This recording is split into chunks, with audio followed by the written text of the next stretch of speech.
morning, everybody. Ben and Woods, 97.3 The Fan. Why did you isolate me?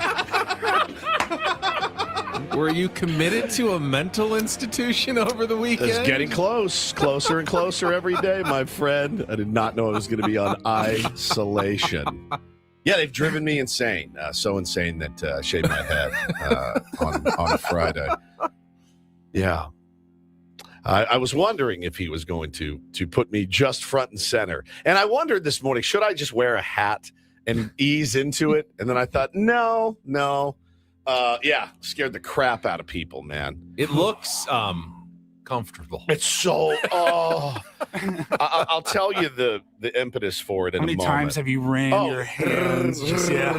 In the shower, it's the best. You tiny little dollop of shampoo, and then it's done. I feel like I've saved 7 minutes already in total. Yeah, I'm like Britney Spears right now. Thank you, Padres, for forcing such a drastic change. But no, I'm Woodsy, by the way. Welcome to Ben and Woods. Great to be here with you on a Monday. I wish we had a series win to talk about. We don't. We have a series loss to talk about again. So here we are. I'm Woodsy. That's Paul Reindl, executive producer of the program. Good morning, Paulie. Hey, how are you? Doing great. Ben Higgins, your friendly neighborhood sports anchor and NASCAR aficionado. Good morning. Joins us as well. Good morning and welcome. And I hope everybody had a very nice Father's Day yesterday. Now, Father's Day was amazing. It was so great. I will get into that in a moment. Yeah. So I just lied. It wasn't great, and I'll tell you why. My kids were amazing. My wife was incredible. It's not their fault, and not by a long stretch. They were fantastic. So Friday comes around. We're off that day, and I had been planning on getting a haircut. And it was hot. It was like warm. I was out. I was running errands. I was like, ugh, and my hair was getting longer. So I kind of casually pitched it to the missus. Hey, I was thinking about shaving my head. Can you do a chat GPT and see what I'd look like with a shaved head? And because we do that for our kids sometimes. And so she did it and held it up. And I go, oh, yeah. She goes, there's no guarantee your head is actually shaped that way. It's a good point. And I go, you're right. Like, all right, I won't do it. And I said, I really want to. So later on, that's some time. And I go, hey, Bo's on his way back from camp. He's going to get dropped off. I'm just going to run down and get a haircut. She goes, okay, no problem. So I go down. As soon as I walk in, I see the guy. And he's this like, his name is Zeke. And he's a good kid. And he is the most, if you put him in hey, let's make a skit about Southern California surfers, like San Diego. He's like, oh, what's up, dude? I haven't seen you in so long, bro. I'm like, yeah, how you doing, man? He's like, dude, I be great, man. I be skating, dude. And that's how they talk. They say, I be. Have you heard this? I be. Yeah. I be.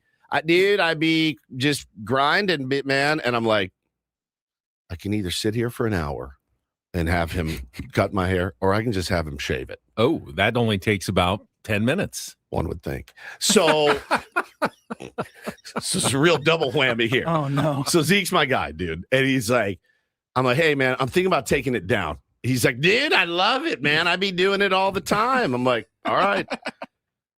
He goes, what do you think? Like a 4 or 3? I go, what about like a 3? We'll start with a 3. And if it's, he's like, all right. So I literally figured he'd be like, clean up the sides, trim up the back, and I'm out. I thought 7 minutes tops. I was in there 45 minutes. Wow. As he's touching up every little thing. So fine, no problem. He shaves it. And I got to tell you, I needed an energy change, right? And there's a lot of energy you carry in your hair. And I just said, you know what? I'm going to shave it, clean slate, right? Just get it, start the summer this way. And I've done this before, but it's been a long time. And he did it, and I went, oh, my God, that is severe. Now, it's not much shorter than it was. My hair will grow out in a while, and I'll look, I guess, normal again. But, man, when I walked into the house and my kids saw it, Taylor goes, I hate it. And Bo's like, oh, I like it. So, I mean, it's standard. Like, Bo's got my back. Taylor hates it. Hannah was like, wow, you really did it. So she kind of likes it now. It looks good. When I have sunglasses on, I look good. I look cool, actually, with sunglasses on. I can't wear sunglasses in here. I'm a total doucher if I do. I mean, I could. Stern does it, but he's Stern. So if I was going to put my shades on, you guys are like, oh, you look kind of cool. without It's when I have to put these on though, problem. It's Yeah. shocking. Ooh, It's shocking. I think everyone's not used to it. Yeah. It doesn't look bad. I do question the decision process of because it's hot and I don't want to spend a lot of time Yeah. in the barber's chair. That was the deciding factor of you changing your look. It was up there. It just was. I was ready for a change. You know, I mean, my wife came home one time with pink hair, and I flipped out. Now I think it looks incredible. Like when she doesn't have her pink hair, I'm like bummed. She looks so sexy and beautiful with it. And so, yeah, I just was like, let's just do it, dude. Just get it off. I just wanted a fresh start. Now, let me tell you what a genius I thought I was. So the minute I walk in the door is first pitch on Friday. I sit down on the couch, and Jacob deGrom. They turned the whole thing. The whole season was turned around. There's Jacob deGrom. He's on the bump, and I'm like, good Lord, he is throwing gas. Woo, man, it's going to be a long night. Boom, boom, boom, boom, boom, 5 runs. And I'm like, oh, my God, the energy change worked. It worked. We solved the problem. He just scored. They scored 5 runs off of deGrom in the first inning. Oh, my God. I'm a genius. This bit is going to be – I'm going to have people all over San Diego shaving their heads, win the World Series. Then the bottom half of the inning came around, and Randy Vasquez gives up 6 runs. And I'm like, oh, I wish I had my hair back at this point. So then, to make matters worse, so the energy has definitely shifted, Ben, but I don't know that it's shifted in a positive light. Part of this is your fault, by the way. I'm blaming My you. fault? Yes. Remember when I said to him, Paulie, last week, hey, here are my options for Father's Day. I can A, stay home with my family, as a lot of fathers do. B, go out to Otay Mesa, which is 48 miles from my home, and play a baseball game. Right. C, have my family come with me out to Otay Mesa to watch me play baseball. Pretty standard on Father's Day. And Ben said, just go play. Just go play. A lot of guys go golfing. They don't bring their families with them. It's normal, right? You golfed, I'm sure. Did you golf? I did with my dad on Sunday or Saturday. Saturday. Yeah. So I make the trek out to Otay Mesa. And I played what would go down in the record books as the worst baseball game that a human being has ever played. Oh, no. And I mean ever. Would you like to hear Yeah. my stat line? Give me your update. 0 for 3, 3 punches. Walk. I did walk and score a run. My All right, first then it's AB. not the worst. Okay, You got fine. something done. I don't know. That fantasy camp game where you got picked off 4 times in one game. Hey, at least I was on base at that point. I was doing something, right? I think I drove in some runs, Paulie. Blake Hunt went 0 for 3 with 3 Ks in his major league debut Yeah. on Okay. Saturday, or at Okay. least his first at-bats. But I'm not even close to done. Playing third base. I will tell you, it was one of the windiest days I've ever seen. No excuse. They hit a ball about 400 feet in the air. I'm playing third. I did not want to play third. He asked me to play third. I said, I'm really a first baseman now because I need you to play third. Like, oh, no problem. Backing up for it. Mm. But first things first. The guy at the plate is like 6'5". He's a tier 1, by the way. He's probably listening right now. Big old dude. Great swing. You can tell he was he mashed. He dropped tanks. He hit a ball down the third on the ground that was probably 112 off the bat. When I tell you that I watched it go through my legs, I did. Straight. Guys, I'm down. I'm waiting for one little hop. Just one hop to get, because I was perfect position. I'm waiting for the hop. It Hop, just hop shot never right came. through your legs. Hop never came. And I watched it. I went like this. Whoop, right through my legs. I go, oh my God. And my manager, who's injured, was like, get your ass down. And I'm like, I'm sorry. So then that dude ends up, next guy, very next hitter, hits another missile. And I try to play it off the side, off my glove into the left field. I'm like, oh my God. So you feel like everyone, you're on the tee box and you have 1,000 people watching. There wasn't that many people there, but you feel like everyone's watching you and you duff 2 drives. You feel this big.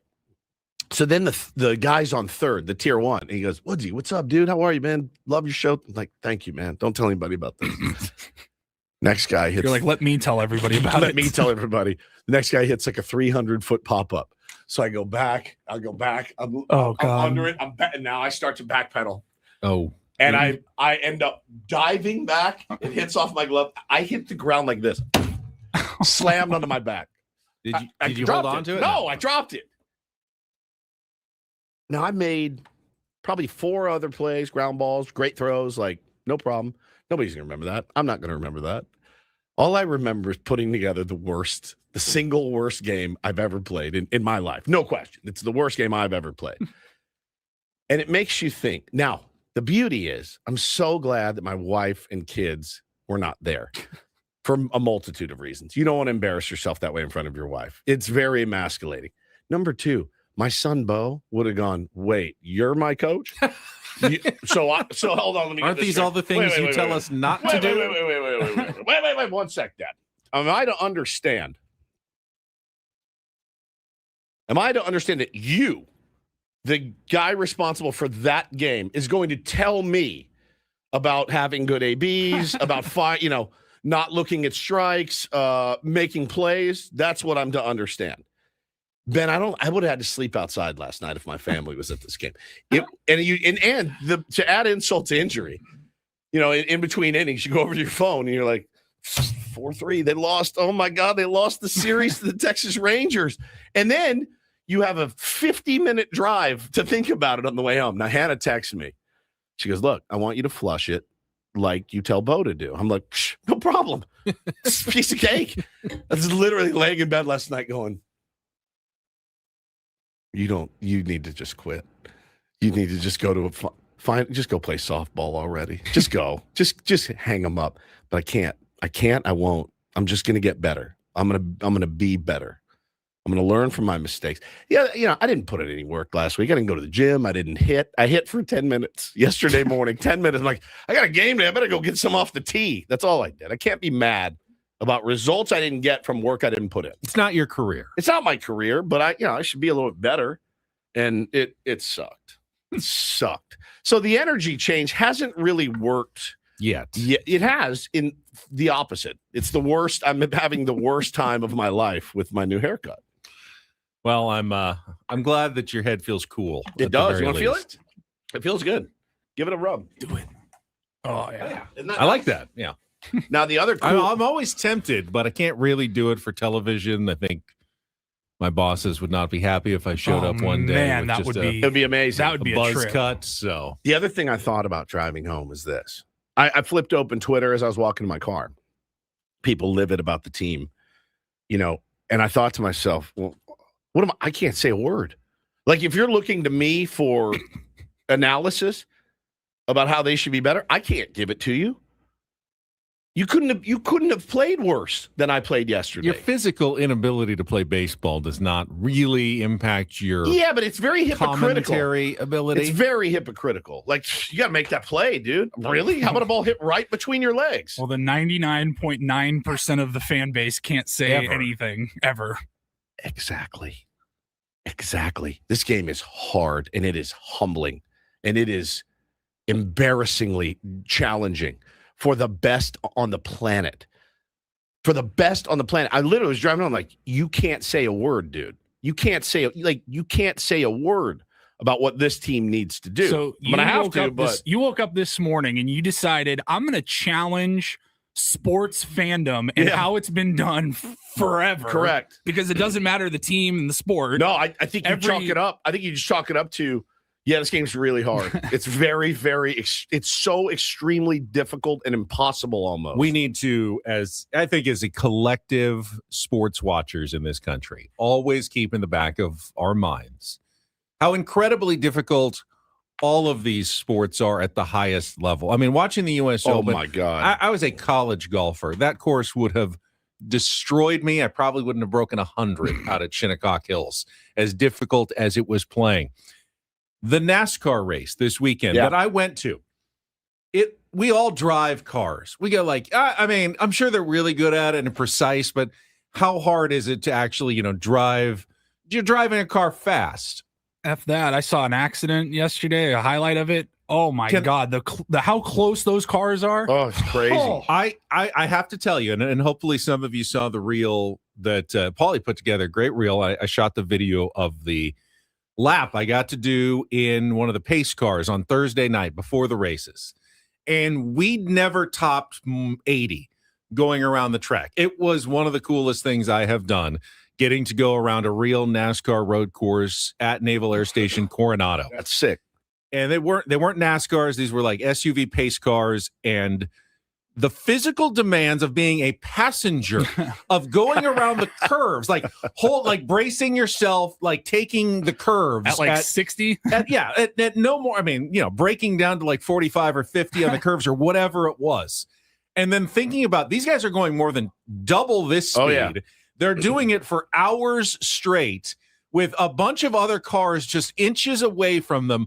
Every single curve can be the one that ends your race, sends you into the wall, potentially kills you because, it's NASCAR and it's dangerous. And the amount of stress and physicality that must be involved to drive one of those cars. I have absolutely newfound respect for seeing it in person. I was out there all day Friday and watching those cars and how fast those guys are going around that track. It is truly incredible to see what they do. Now, am I going to become a giant NASCAR fan? No, probably not going forward. It's still, to say it's the track, it's NASCAR, but getting to see it in person was an eye-opening experience for me, and getting to ride the track was pretty amazing on Thursday. It looked awesome, man. And I was very happy and proud of you for doing that. Now, can you share your day, though? Because that's the thing that got me. That Thursday was long. That would have made me shave my head. Yeah, we did our show and then, said goodbye to you guys for the weekend. See you on Monday. But I had to go out to Naval Air Station Coronado to pick up my credentials to cover the race for the weekend. And this is not like any normal event. First, there are the NASCAR credentials that you would just like, a Padres media pass that you'd need to pick up for anything. And it's one big event. So there was a long line. I ended up getting in the wrong line, stayed in that for about 45 minutes. And then I found the right line, another 45 minutes. So like an hour and a half. But then you had to pick up your base credentials to get on the base after they had done a background check. And that line was another 45 minutes to an hour. And then when I got to the front, they said, okay, now we're going to take your license and they're going to finish the process. You just have to wait here. And in a couple of hours, we will call your name. Couple of hours. It's about an hour and 45 minutes later, I got my name called and was able. So I was there for almost 4 full hours just to pick up my credentials to be on the base and cover the NASCAR race. It's got to be a better way. And then went back later for the ride along with the pace car. There's got to be a better way. I mean, I don't know. It's their first one on a NASCAR base. As it turned out, they sent an email late that night going, if you haven't picked up your base credentials, don't worry, just show your ID now. We're not going to actually make you go through that process that we made everybody else go through all day on Thursday. So it turns out that I didn't need to sit there for hours and hours, but I didn't know that at the time. So that was a bit of a grind to get through. And, they'll have to, if they bring the NASCAR race back next year, which they have said they are interested in doing, perhaps on the 4th of July, if the Navy is willing, maybe they will streamline that procedure next time around. I think, listen, with any sporting event that's new in your town, you're going to see differing opinions, right? I saw on Reddit, I had a great time. I saw people on Twitter, this was unbelievable, best time ever. Awesome, great. And then I saw people like, I've been watching NASCAR and going to NASCAR for 20 years. I'm never doing this again here. I think, obviously, the first time you throw something like this, there's going to be growing pains. There's going to be things that you could do better, certainly. But listen, I think that's, I was just thinking about like, the traffic getting in and out, and there's really nothing you can do about it. No, there's only two access points, either the bridge or the Silver Strand. There was also a bunch of people who waited for an hour or two to get on a ferry to go across. We did all those stories on Channel 10 yesterday. That's, when you're going to do it on an island, that's going to be part of the challenge. So, but I saw mostly people got over the bridge in 15 to 30 minutes, and everyone was well aware that it was going to be, it was going to take some time. If you just showed up thinking you were going to cruise right in, that's on you at this point to get there. The other eye-opening experience for me, and the race yesterday was called the Anduril 250 Race the Base. Did not know what Anduril was, like the sponsor of the event, Anduril Industries. They make military drones. And they had some of them out there to like you could walk around and like touch them. Those are the most frightening looking things I have ever seen. Like cockpitless planes that, can go up and be remote controlled, piloted. They were very scary. Yeah, I must say, I saw those things and I go, that is those things are terrifying. Those drones that they can operate anywhere around the world, send them up, put like missiles and stuff on them and going, these things are that's creepy. That is creepy and insane. And that was the sponsor of the race. Oh, yeah, wow. But it went. I think it went well. I saw a lot of people having a great time out there, which is what you want. Probably a much better time than me yesterday. I think it was mostly a success. Things that they can improve on, of course, but I think overall the weekend was a success. Not for you. That was not a particular success for you. No, I mean, listen. The end of the day, got home, had dinner with my kids, cuddled in bed, watched Father of the Bride, which was good. I forgot how great and sweet and cute that movie is. The guy that she falls in love with, Brian McKenzie. Old Benny. All I kept seeing was, oh my God, that's Ben. Benny McKenzie. Benny McKenzie. I watched it and I go, yeah. He's a father's dream if he shows up at your door. You're like, I mean, he's got slacks on and like tennis shoes, but he's a father's dream, right? Like you're the dream. I'm the nightmare. You're the dream. Paulie's somewhere in the middle. But like you reminded me of Brian McKenzie when he goes to meet you've seen the movie, right? Father of the Bride. I've seen the movie with Steve Martin. So good. I hear you're a real whiz at the barbecue, Dad. He starts calling him Dad. The first day they meet, my kids loved it. They loved Franck, the wedding coordinator, Martin Short, incredible. Forgot what a great movie that was. Teared up a little bit. It is a good one. Yeah, it was really good. So that was. I had a great day, a great finish to a day. But man, that was a rough. Oh yeah, day. I never had trouble with the parents. Oh, never. But the girls just always the girls. want the bad boys. It's very true, Ben. Yeah, very true. But the parents loved me. you. Yeah, they absolutely loved. They're like, this guy can set up our 401k for us while he's here. Like. You can do our taxes. Yeah, so good. I wonder how many conversations took place in young ladies' houses going, why would you choose Woods when you could pick Ben? Yeah. Like, Ben's right there. He's right there. So good. You seen that man's calves? All right, let's get to it if we must. We must. We will get into a disappointing, obviously, series for the Padres that, quite frankly, they should have swept. We should be sitting here riding so high on four-game winning streak. Four-game winning streak. Yeah, they should be riding high. Instead, we're talking about another series loss and a team that just can't quite get out of its own what. It's not like they're getting bodied every game. They're not. But they are doing just enough. We are refusing. Just enough to lose every single game. They are refusing. As somebody tweeted, I think it was our buddy Tommy, tweeted it yesterday. This is 2023. I saw that. They're refusing to go on a run. To really get hot. I mean, they went on one already, but now it seems like they just... Here we go. We don't compare the seasons because the rosters, the engine revs for a second and then dies. And the engine revs and dies. Man, he gets super hot on Saturday. The expectations were different in 23 coming off that 22 season, but the results to this point feel the same. It's wild. Absolutely wild. We will get into all of it coming up. Broadcasting live from our Bill House studios. We know how. Starting a new week with Ben and Woods on San Diego's #1 sports station, 97.3 The Fan.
He just here. I'll show you a little. Just a little. Please Just a don't. little bit. What hurts on you? Nothing at all. A little bit. Not that now. So let's say whatever you're about to touch is the only thing. Let's say It's gonna hurt. Right? All right, yeah. Okay. Pretend your knee hurts. Pretend your knee It's going to in a second. right here.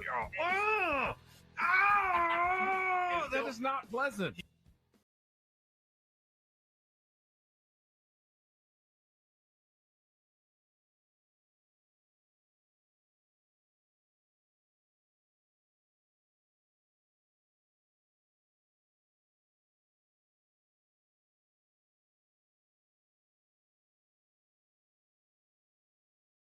This pool on this roof. This is all for you. The all-new Hamul Casino Resort, now open.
David P. Shapiro, criminal defense attorneys helping good people regain control of their future when charged with a crime since 2010. Visit davidpshapirolaw.com.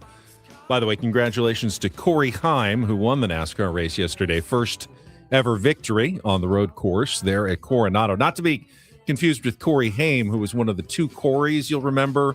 Very well. Back in the 1980s, Paulie, there Rest were, in peace. I don't know if you remember the two Coreys. There's Corey Feldman and Corey Haim. Yeah. Two actors, both named Corey, and you can never remember which movies the two were in, but they were all kind of all those actors were in the same, like they overlapped in a lot of the same movies. Yeah, they were best friends. Corey Haim died tragically. I loved him when I was a kid, both of them. I thought they were great. Now, have you been following Corey Feldman's career at all? I've not. He was in the Goonies, I remember. He was Stand Mouth. By Me. Yep. He's a musician now. And it's listen, I know I poke fun at Jelly Roll. It makes Jelly Roll sound like Bob Dylan. Corey, yeah. Jelly Roll is Bob Dylan compared to Corey Feldman. Bob Dylan was here last night. Played the Shell. I did not go. My mother-in-law went. Said, Godspeed, my dear. Have fun. 87-year-old Bob Dylan up there. 87. Something like that. Yeah. So he plays music now, and it's so 85. bad. 85. It's so bad that you can't make fun of it. Does that make sense? I can't make fun of it. Well, not everyone gets a second act. You know, he had a solid acting career. Now he's trying a musical career. It's not going as well. Like, remember Frankie Muniz, Malcolm in the Middle? Yeah. He's now a NASCAR truck driver. He was in the Truck Series race over the weekend. What? Yeah. Malcolm in the Middle is one of the Craftsman Truck Series racers, finished near the back of the pack. But he also did I don't remember what it was called, but he did some Disney movie where he was like a race car driver too when he was a kid. He always loved race car driving. Yeah. Now he's always stuck with it. He did the Celebrity Grand Prix circuit, and he goes, you know what? I want to do this for real, and has made his way onto the NASCAR Truck Series. Purple is offended that we didn't know that he's been doing this for years. Oh, yeah, he's been doing it for a while. Yeah. Sorry I didn't follow the career of Frankie Muniz from a show I didn't watch, ever. Oh, it's Bryan Cranston, like his coming out party before Breaking Bad. He was the dad in Malcolm in the Middle. Man. Yeah, that's weird you brought up Corey Haim and Corey Feldman. I just watched something with Corey Feldman in it, and I can't remember what it was. But I follow him on Instagram. He's very serious about it. I think. But it's so was David Hasselhoff. Well, he was good. He crushed it over in Germany. He was like the biggest. He's like, no, I don't care what you say. Like, I'm massively successful. One of my favorite ongoing Norm Macdonald bits was how popular David Hasselhoff was. It's crazy, but it's as bad as you can imagine. Okay. I mean, it's terrible. I'll show you some at the break. Well, speaking of random musical acts, we are going to be giving away tickets to Zach Top this week at Pechanga Arena. So if you're interested in seeing Zach Top. Country, I believe. September 17th, Pechanga Arena. And you can win them here. Hi, I'm out of the loop. Is he related to Carrot? I've never heard of him. I don't know. Zach Top. From the Top family. Yeah. Is he related to I just let it go. I knew he was going to do it. Sorry. As soon as he said the name. You knew I was going to do it. Yeah, I was just cracked himself up. I chose to ignore it. Also coming up on the program today, we will have our guests on a Monday. Craig Elsten will join us at 7:35 to talk some Padres and World Cup. Congratulations to Team USA. They are moving on to the knockout stage. They've already clinched Look at Group us. D with their win over Australia on Friday, 2-0, 2-0. It's a good match. In soccer. Yeah, they got another own goal early. Everything has come up just about perfectly so far for Team USA in the World Cup. 2 convincing wins. Their group is already clinched, so they can rest, whoever they want, including the injured Christian Pulisic in their last match against Turkey this week. And it looks like the way the other groups are falling, the United States might not have to take on one of the powerhouses till at least the quarterfinals, potentially. So there's kind of an open path. It's like they're getting a good slot in the bracket. And could actually make some noise, especially with the way they were playing. So we'll talk some World Cup with Craig Elsten coming up at 7:30 this morning. I'm going to ask him what was, I think we asked him maybe weeks ago or maybe even months, what was a reasonable expectation? And he said, win your group. Win your group is something that is kind of expected. Done. And it's done. It's done. So already you can check that. But I think expectations have been raised quite a bit. If they lose in the round of 32, we're all going to be extremely disappointed after what we've seen so far. No question. And they're probably not going to have to face that tough of an opponent. It's weird how expectations just change on the fly sometimes. They call it moving the goalposts. Oh, yeah. And we've done it with the Padres, and I think for good reason. I think we should keep moving them. Which way are we moving them? Well, I mean, I'm talking about over the collective, the World Cup's every 4 years, right? So say over the last 4 years, have expectations changed for the San Diego Padres? Yes, 1,000%. They spend real money. They get real players. The expectations are changed.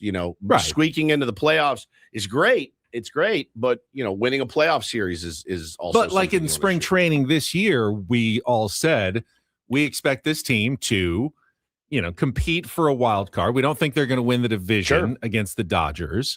Battle for a wild card spot. Yeah, probably they're doing that around 500 through the first 2 to 3 months of the season. So they've met all of our expectations, and yet usually that implies, we're satisfied. They've met our expectations. I don't think there's a single Padres fan satisfied that the team has met expectations so far this year. No, I don't think so either. And again, what did I just say? We're moving the goalposts, and that's what we do as a fan base. And again, I think for good reason. When you see them play well and go on a nice run like they did, that's been the strategy the last couple of years is, hey, let's just win a bunch of games in April, and then we don't have to do anything until, we squeak into the wild card and we're not really playing well and we're, 2 and done. I don't know that's going to satisfy a lot of people. Will I be cheering like mad if they make the playoffs? Yeah, of course. But, at some point there's a next level this team's got to find. And I don't know, Ben, that they have the personnel to do it. But, it does change.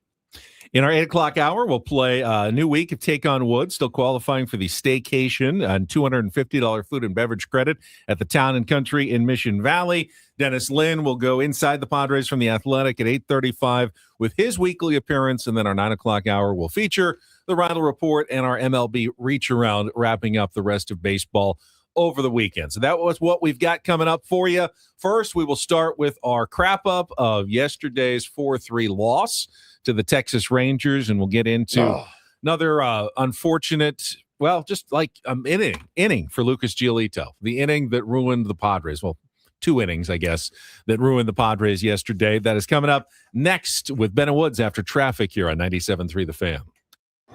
From the 855 Get Ross Traffic Center. Injured? Demand justice. Demand Jurowitz. 855GetRoss.com. El Cajon, the 67 southbound slow past Broadway to the 8. In San Diego, the 94 westbound a slow drive getting onto the 805 heading northbound. I'm Sam Tidrick, Odyssey, San Diego traffic. Traffic brought to you by the Oceanside Police Department, now hiring lateral police officers. The Oceanside Police Department is accepting applications for entry-level police officers. Base pay up to $123,000 a year with full medical, dental, and vision, and a full retirement plan. Go to joinopd.net for more information. It's a shame if they lose. You got a problem. How did things play out in yesterday's game? Supremely stupid. It's time for the Padres Crap Up with Ben and Woods. Brought to you by Hamul Casino Resort. Hey, player, here's something to cheer you up. The rooftop pool's open, day passes are available, and the spa is calling your name. Hamul Casino Resort, the player's place. We'll give it 16 minutes of salt, and then we'll, get back on the bump and figure it out. This game has got to come to an end. Langford, first pitch swinging, hits it in the air, deep down the left field line. If it's fair, it's gone. It is. A 3-run homer for Langford, who continues to come up with big hits here this weekend. And the Rangers ahead 3-0 in the bottom of the third. 1-0 pitch. Sheets hits it hard into right field and a base hit. Merrill will trot home from third. Machado advances to second. Gavin Sheets an RBI single to get the Padres on the board. It's 3-1. Base hit here almost certainly ties the game, and he lines it into left center, a base hit. Here comes Machado. Sheets will be waved. He is on his way. The relay to the plate, the slide, and the tag. He's out. So the Padres get one. And that is the second out of the inning. It's 3-2. Padres down by 1. Song in the air, deep down the right field line, headed towards the corner, off the base of the wall. Bogarts will score to tie it. An RBI double for Sung Moon Song, and it's 3-3 here in the 4th inning. Pitch here hit hard through the left side, of base hit. That will untie the game. Lopez in from third base to score, and the Rangers hop back on top. It's 4-3. Bogarts hit first, Tatis at second. The pitch hit on the ground to shortstop should be the ball game. Duran flips to second. They force Xander, and the Rangers, despite a tough start to this 9th inning, hold on and beat the Padres 4-3 to take this series. Pods finish the very long road trip 4-5, and they will finally return home tomorrow night to take on the Atlanta Braves. I mean, we believe that our starting pitching will get better. We're working with them every day. Right now, we're in a little bit of a period. We're talking about the hitting in that time period too, and the starting pitching all kind of just scuffling a little bit at the same time, and that makes it difficult. But I know both those entities are going to get out of there at some point. And we've gradually shifted from worrying about the offense constantly to now worrying about the starting pitching, as twice it comes back to bite the Padres in this series as they drop 2 of 3 to the Texas Rangers. Padres yesterday gave Fernando Tatis Jr. the day off out of the starting lineup, which I totally understand. It's a long season. You have to give players days off. He's also red hot. And not That's the end of a terrible road trip, just travel and weather and environment. I get it. Like 4 and 5. When he said 4 and 5, I was like, oh, that's not that bad. I did. 4 and 5 on a road trip is not that bad, but they're also not, it's probably the easiest 3 teams you're going to face in a while. Yep. Didn't take advantage. And the Padres at 8 and 17 over the last 25 have the worst record in MLB over that stretch since like May 25th. So yeah, it's not been trending well for your San Diego Padres. Now, Samad Taylor, first pitch of the game, extends his hitting streak to 12. He has certainly done everything you could hope and more. What a dream. Since he has been brought up to the San Diego Padres. Wandy Peralta did his job as an opener. Yep. Credit Wandy. He's having a terrific season. His ERA is 1.91. He's taken a lot of grief from Padres fans over the last few years, having a fantastic season for the San Diego Padres. Good job by Wandy. And then Lucas Giolito comes in, and Craig Stammen even said it after the game. You watch Lucas Giolito, and at times you go, all right, that looks pretty good, getting some swing and miss. They can't hit the changeup. And then all of a sudden, he just looks awful. And that's what happened in the bottom of the 3rd inning, where you walk Kyle Higashioka to start the inning. Can't do that. Can't. Then the bunt by by Lopez, which was ruled a single, but easily could have been an error on Giolito, does not pick it up with his bare hand. And now you've got, with really nothing doing, you got 2 on, nobody out. Yep. And the very first pitch, just terrible, inside, up, change up. And Wyatt Langford crushes it for the 3-run home run to give the Rangers a 3-0 lead. Now, what that seemed like that was not what bothered Lucas Giolito the most, though. The Padres then come back in the top of the 4th inning and not only get 3 runs, they had 6 of their first 7 batters against Nathan Eovaldi. He looked really good the first 3 innings, got hit. 6 out of 7 batters. You should score way more than 3 runs, it feels like, when you get 6 out of your first 7 guys in the inning getting hits. But unfortunately, as you heard on Jesse's call, Gavin Sheets got thrown out for the 2nd out of the inning at home plate, trying to score the tying run on the single by Xander Bogaerts. And at the time, I saw the play developing with Sheets out at second base, hard liner kind of up the middle, and Sheets had to stop. The ball was right in front of him. Didn't know if the shortstop. I mean, Ezekiel Duran made tons of plays all series. Really good defensive shortstop. So Sheets did the right thing. He kind of took a step back towards second to make sure he wasn't doubled off. The ball was rocketed, so it got out to the outfield quickly, and he wasn't even to third base when it was in the outfielder's hands, and yet was sent home to get thrown out by a good margin at home plate. And, if it's the 2nd out and you're going, hey, we'll take a chance here out of a bad throw. We got Sungwon Song coming up. Don't know if he's going to get a hit. Turns out he did. Had he just left him at third, the Padres would have scored probably 4 or 5 runs that inning, and it might have been a completely different game. So don't know what the thought process was. I don't know if we heard from Bob Henley, the third base coach, after the game yesterday, but to me, that was a mistake in that moment, sending Gavin Sheets. Sure. And again, I think it is.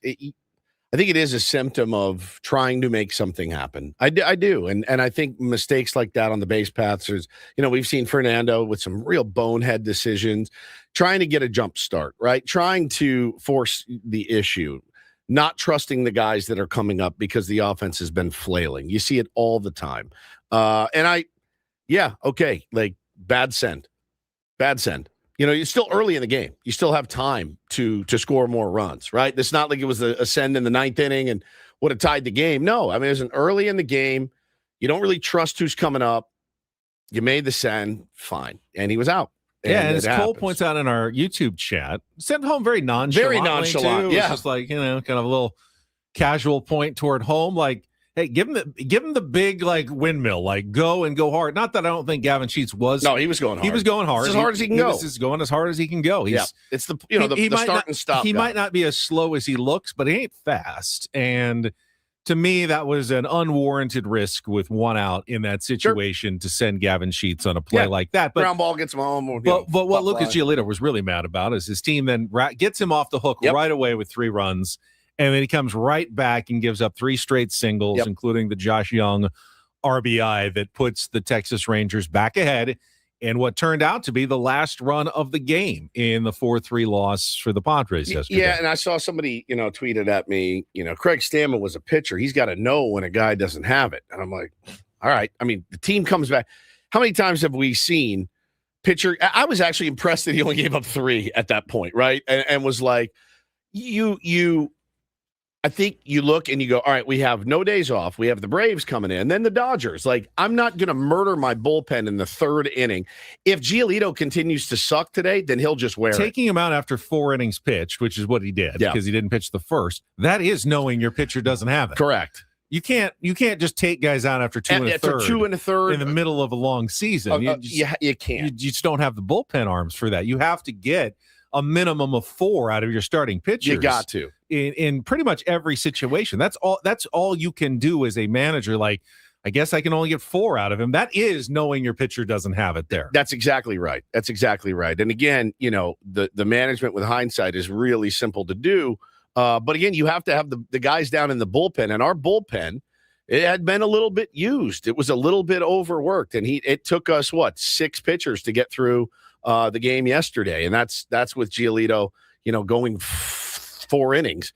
So it's not as easy as no problem. Just get somebody else up and get them in. Again, you have to take into consideration that you're getting on a plane, you're coming back here, and you have the best team in baseball and then the other best team in baseball coming in this weekend. You want to have some guys fresh. I know you want to win that series. I know, but he gave up 4 runs. Like, you had plenty of opportunities. The bullpen continues to do its job. I mean, you're down 4-3 in the 4th, and you feel like, all right, but our bullpen's not going to give up another run the rest of the game. You should win that game. And he went with the B-ish team. Kyle Hart's been fantastic. Been awesome. 5 1/3 scoreless innings since his return from AAA.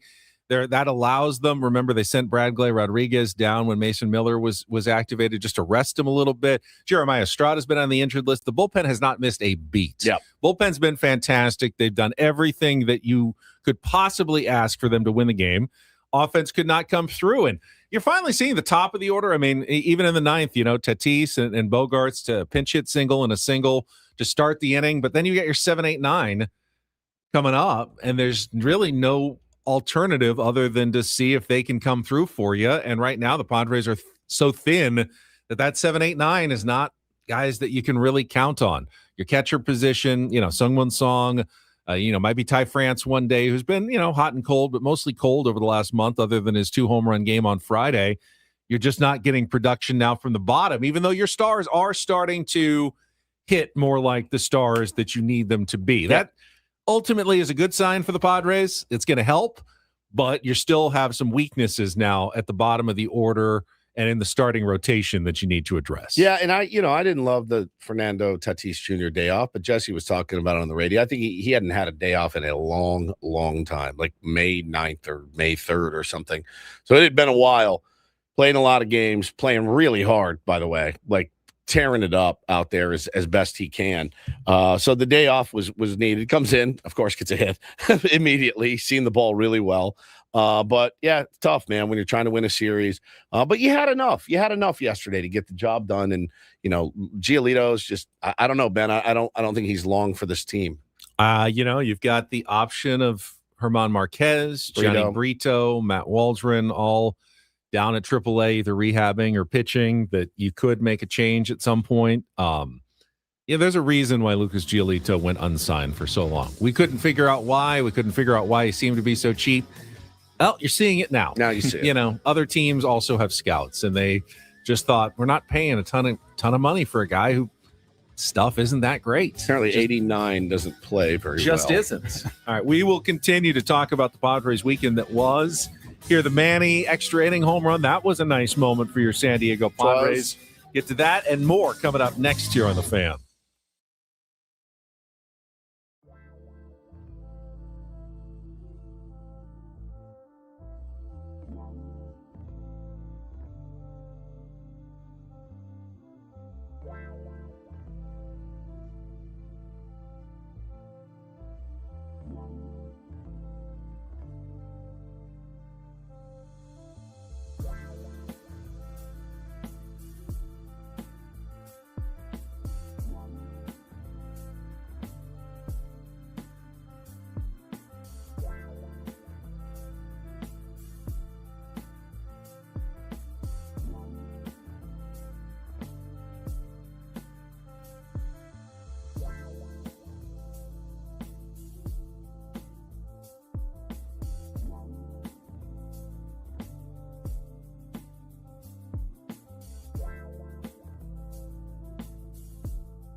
Couple more discussions on last night's game, and we'll talk about this more with Craig Elsten later this hour on our SDCCU fan hotline. It's not Big Bank Banking, it's better.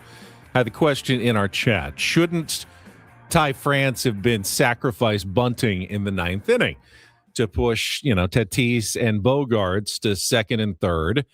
If executed properly, you'd have one out and a chance to either take the lead with a single or tie the game with a sacrifice fly. Sure. Sungwon Sung did hit I think medium kind of line out, fly out to left. Probably would have scored Tatis from third had he been bunted over. So it's certainly a valid question to ask. Now, normally in baseball, Woods, what do you say? When you're on the road, play for the win. At home, you play for the tie, because even if you tie the game in the top of the ninth, well, you're still giving the other team the last chance to beat you in the bottom of the ninth, so you're going for the lead.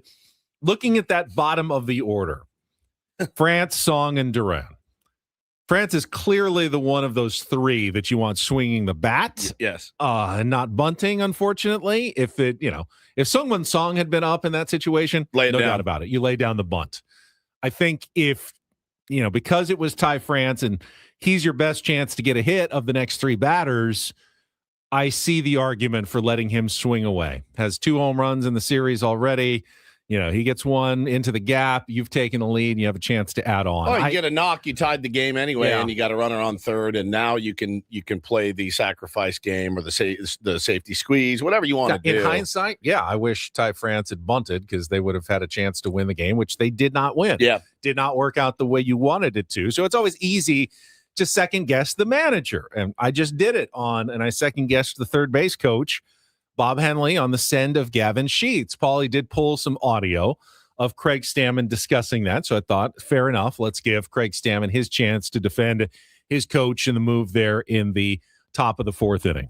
Yeah, on the play that Sheets got thrown out, he had gone back towards second. Yeah. And given the situation, what was your view on that play? Yeah, definitely. He went back a little bit, stutter stepped. The outfielder was definitely off he wasn't coming straight in. He was going to his left. The shortstop didn't look like he was totally lined up and ready to throw home. And I think that's what Bobby saw too. And, Gavin, had to get started in and get going. And they made a perfect throw, and Higgy made an unbelievable pick at the ball. That ball rattles around his glove at all a little bit. He took a, once-in-a-lifetime chance, similar to what Manny did on the guy at third. You try to pick that and get it. If you miss it, he's safe. So those are the chances we take, throughout the game. You can always look, we've lost by 1 run and say that was the game right there, but that was early enough in the game where we're willing to be aggressive and take chances. There's always two sides to every argument in a baseball game. I think with Gavin going the wrong way and not having as much momentum, that's usually a pretty easy don't send, but those were the factors that a third base coach will look at. I mean, is the momentum for the outfielder going in the wrong direction? Where's the cutoff guy? How strong are the arms? The throw wasn't particularly good from the outfield to the shortstop. The throw from, Ezekiel Duran was hard to Higashioka, who made a really nice pick and a really nice tag. Any of those things go wrong, Padres score. We're not even having this discussion today, but because it ended up being the difference in the game, of course, we're having this discussion today. And of course, it's some little things that compound when things aren't going as well as you'd like them to go. And that it's a bummer. You had some. It's so hard to talk about momentum with a baseball team because you did feel like you had a lot of momentum going into the game yesterday after what happened on Saturday, certainly, but was not to be. And that's this is one of those series that you kind of earmark and go, yep, should have won that one. But you feel like you're a better team than the Texas Rangers. What are the Padres a good team or not? Nobody knows. No one has any idea. They don't know. It's really hard to say at this point. And someone asked me that question, and I said, well, I don't think they beat themselves, but I don't think they beat you either. It's like they're right there in the middle. If the other team does something wrong or kicks it around, Padres will take advantage and they'll win that game. But if the other team plays well, if they throw a good starting pitcher out and they play sharp 100%. defense, Padres probably lose that game. They're just not good enough to win against a team that plays a sharp game, but they're always good enough to take a win that they're going to hand you. They're not a bad team. They're like a slightly below average team because they're the worst offense, and the pitching's now average, is slightly below average. Now the pitching's starting to falter. They're not bad enough to lose. They're not bad enough to lose every game, or all their losses are by 7 or 8 runs. They're in just about every single game, but the results are what they are. But again, they always say you are what your record says you are. They're their record would indicate they're a slightly better than average team. Slightly.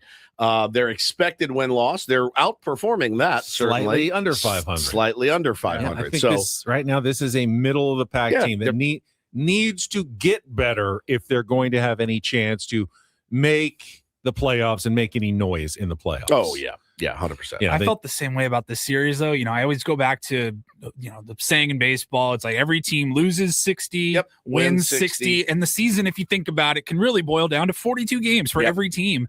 And you think back at the end of the year, if you make the playoffs, if you don't make the playoffs by a game or two, and you go, where were some of those games that could have gone the other way? And this was one of those series where you go, at least 2 out of 3, the other way, you should have won that series. And, when you go back at the end of the year, if the Padres don't make the playoffs or whatever, you're like, that seemed like one of those series we could have made a little bit of ground. It's oversimplifying things, but I would say, there's 26 men on the roster.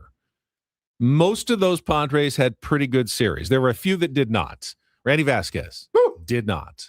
Lucas Giolito did not. Jason Adam did not.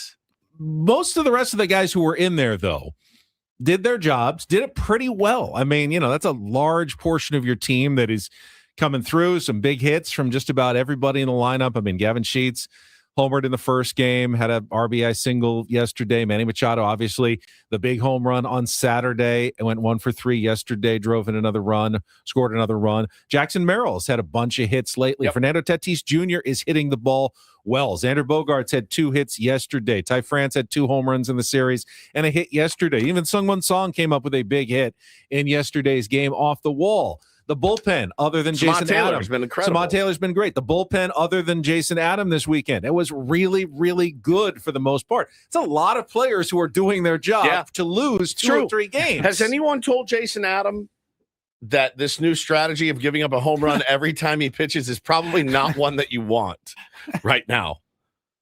And not a good one to employ. They did end up winning that game after he gave up the home run to fall behind 3-1. And they did fight to the end, and that time they actually pulled it out. That was like one of the early season games for the San Diego Padres.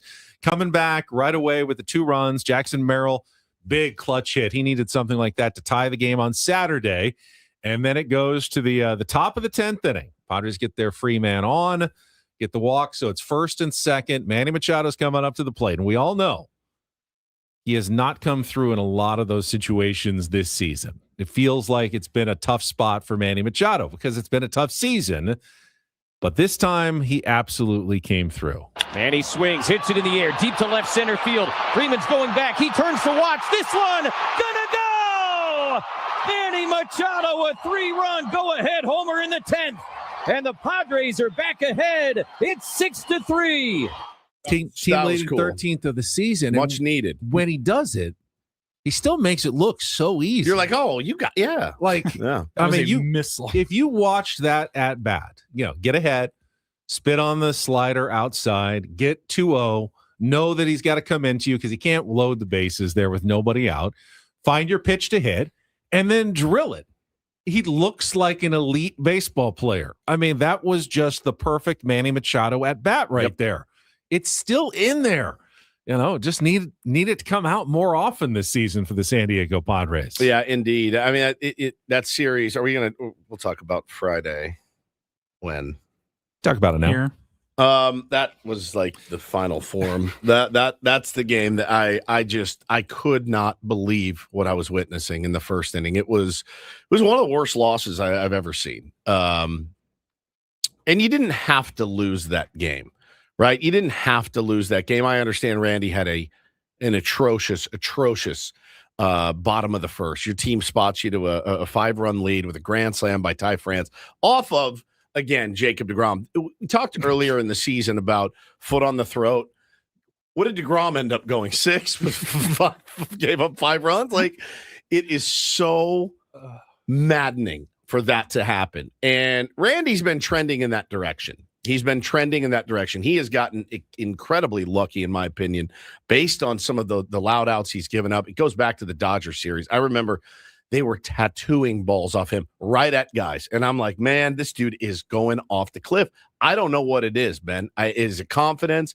Is it execution? I have no idea, but he's not fooling anybody right now. And that was a painful, excruciating loss on Friday. That was a game where I almost texted you guys and I go, hey, I know it's Friday night, and by Monday morning, this will have been, 3 days ago, and we're kind of over. We're talking about 2 more games since then, but I'm like, that was a game where, good God, if we had a show the next day, like that would have been a chip-burning game. I mean, that was probably the most upset I think I've been all year with this team. That was to finally jump out to a 5-0 lead off of a starter, off of DeGrom. Off of DeGrom. And then to just you blinked and all of a sudden you're not just tied. You didn't just give up the lead. You're losing now and going into the second inning. I was like, it was so frustrating. What makes you mad and makes all of us mad is that we've been saying all year long, they could just get some early offense against good starting pitchers. Win. This team would be great. They'd win almost every time.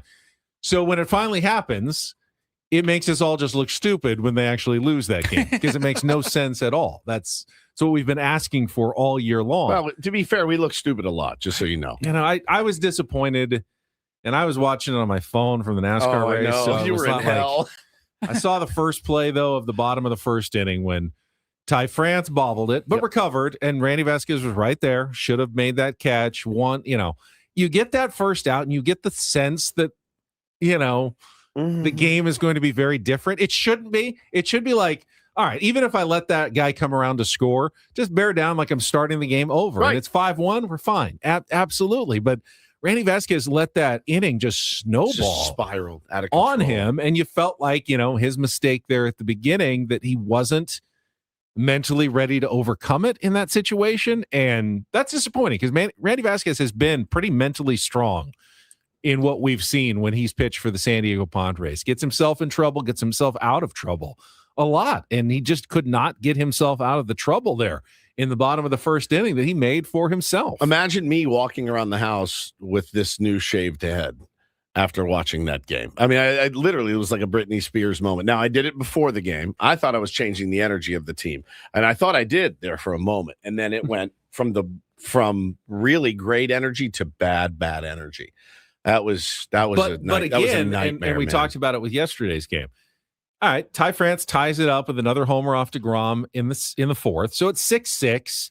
Randy Vasquez gives it right back up, just like Lucas Giolito did in the bottom of the fourth. You're down 7-6. But when you're down 1 run in the fourth or the fifth inning, and you're the San Diego Padres, you've got that bullpen, you feel like that's a game you still have a really good chance of winning. But Jason Adam comes in, gives up the home run late, and even though Sheets hit a home run, Padres could not find their way to come back with some more late offense to win that baseball game. Like, this is supposed to be your formula for victories. Yep. And you had all of those games there for the taking, and you only took one of the 3. Yep. And that's going to haunt you. If you keep doing that, that is really going to come back and haunt you the rest of this season. I mean, again, you got your work cut out for you this week too. You just this team loves to make things harder on themselves than they need to, right? Like, you just handle the teams you can handle, and if you drop 2 or 3 to the Braves and you drop 2 or 3 to the Dodgers, it's not as bad if you finish that road trip, Benny,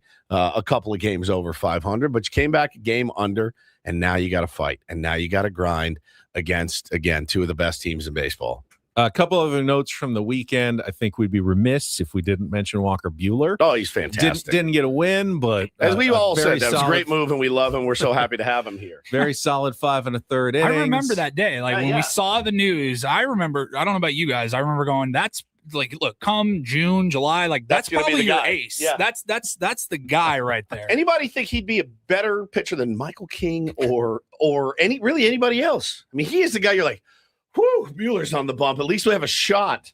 Yeah, I mean, right now, today, if you had to win a game, Walker Buehler, period. He's your guy. Yes. I don't know that there's any argument against I don't think there. If you have a different argument, I think you're wrong. He's an interesting guy. Our former colleague Annie Halbrun had a long sit down with him that they published in the UT, and the video of Walker Buehler, the way he thinks about the game, he's an interesting competitor for sure. He is. Guy you absolutely loathe playing against, but man, you love him when he's on your squad. I have enjoyed the Walker Buehler experience so far this year in ways that I never imagined that I would. It keeps getting better. He really has. Adrian Morejon has had another fine season. He had that early struggles where he gave up that huge inning.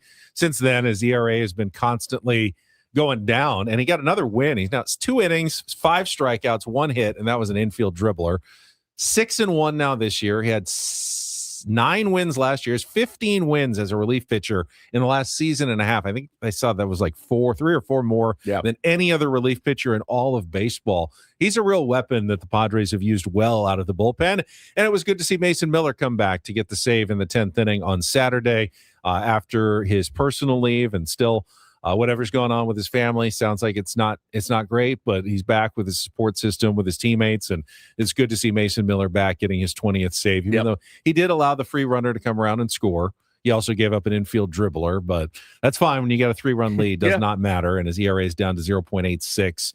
Another save for Mason Miller. So that is the weekend that was for your San Diego Padres. We'll talk more about it with both Craig Elsten and Dennis Lynn coming up later in the program. Next, though, it is time for Don't Do This. And I mean, you're looking in San Francisco, and I don't know, the player gets part of it, but it's a really bad sign for the manager and the coaching staff as well. It's huge. Really bad sign. If you missed it, we'll tell you what happened for the Giants over the weekend. I was going to tease it. At least we're not the Giants. There you go. Right. It could always be worse. It could always be worse. That is coming up next with Ben and Woods after a quick timeout and a check of traffic on San Diego's #1 sports station, 97.3 The Fan. First, though, San Diego, of course, an incredible place to live. I got to experience a lot of it this weekend, but let's be honest, it's not getting any cheaper. Housing, healthcare, taxes, groceries, it all adds up. And when people start thinking about retirement, one fear rises to the top. What if my money doesn't last? That's where Trajan Wealth comes in.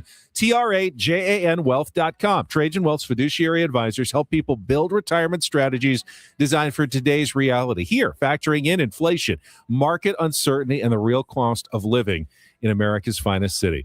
They take the time to understand your goals and your comfort level, because no 2 retirements ever going to look the same. Trajan Wealth has offices Liberty Station, Carlsbad, and Del Mar, and they work with people who want confidence and not constant financial stress. If this has been on your mind, start with a conversation. Just call 1-855-TRAJAN-1. That's 1-855-TRAJAN-1, or just take a few minutes online at TRAJANwealth.com. Trajan Wealth, plan smarter, dream bigger. Advisory services through Trajan Wealth LLC. Additional services through Trajan Estate and Trajan Tax. Actual client, paid advertisement. Additional disclosures at TrajanWealth.com.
this pool on this roof. This is all for you. The all-new Hamul Casino Resort, now open.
Before we get to DDT, a little breaking news in the sports world. It's actually pretty big. The Dallas Mavericks are hiring Michigan's Dusty May as their new head coach, fresh off his national championship win for the Wolverines in college basketball. He's hopping right to the pros. Almost threw a no-hitter against the Padres, too, last week. That's Dustin. Oh, This different is guy Dusty altogether. May. I never even put the two together. Yeah, I guess they're the same name. Did he even unpack his house in Michigan? He was there for was he just there for one season? He was there for a couple of years after he went from Florida Atlantic or one of those Florida schools and took over at Michigan. So he parlays that into an NBA Dusty May gig. All right, let's get to DDT, broadcasting live from our Bell House studios. We know how. Woodsy, you kick us off. Oh my Lord, this was a bad look yesterday. I was confused too, I must say. I was not confused. I knew exactly what it was doing, but it's a bad look on a team that is just dying right now. And full of bad looks. And you're just a team full of bad looks. I'm talking about the San Francisco Giants. I don't mean to mock. I do a little bit. Rafael Devers is a much maligned player, I think. I defended him a lot with the Boston situation because I kind of agreed with his situation there. And I do feel that the Boston front office is as bad as he made them out to be. And as evidenced by the season that they're having now without Rafael Devers, right? True, both things are true. Yeah. That being said, comes to San Francisco. They pull off that trade. He gets a knock the other day, Ben. They were down 2-1 in the ninth. Trying to avoid getting swept by the Marlins in Miami. Correct. And obviously his manager, Tony Vitello, is like, well, I'm going to get Rafi off the bases for a faster runner. He'll be the tying run. Baseball 101. Yeah, I think it's nobody out. So he sends out the bench runner. Devers is like, no, and waves him back. The kid is literally out there. Jonah Cox, he's like, hey, man, I'm supposed to be here now. He's telling me to go back. He's literally standing there looking back at the dugout. Well, what do I do? But they announced the move. Devers is saying, no, go back. The umpire stepped in, and he's like, hey, what are you doing? Yeah, somebody make a decision. Well, they already had. They had announced it. And so he was pissed, man. He took his helmet off, put his, some curse words into it, walked into the dugout, and there's video of old friend Jace Tingler. He's the bench coach for the Giants. Going in to pat him on the butt and him doing the swim move avoidance. Don't touch me. And he did not want to be patted on the butt. He went down the tunnel and was furious. Now, I think his logic was, hey, man, even if we tie it, like I'm good to go. I can run. If we tie it, my spot could come up again in the extra innings, inning, right? sure. And then you got Jonah Cox hitting for me, and I don't want that. But it's not really your decision to make because you're not the manager of the team.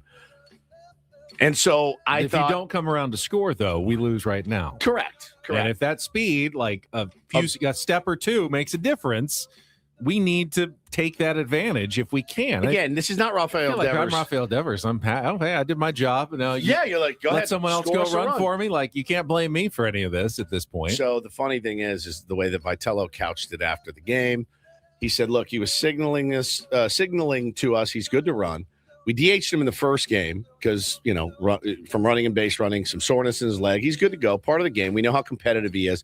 He wanted to stay in the game. I would rather have guys like that you have to rip them off the field. Again, I don't know, man. When the veterans are going, no. Hey, I have a move I'd like to make here. Nope.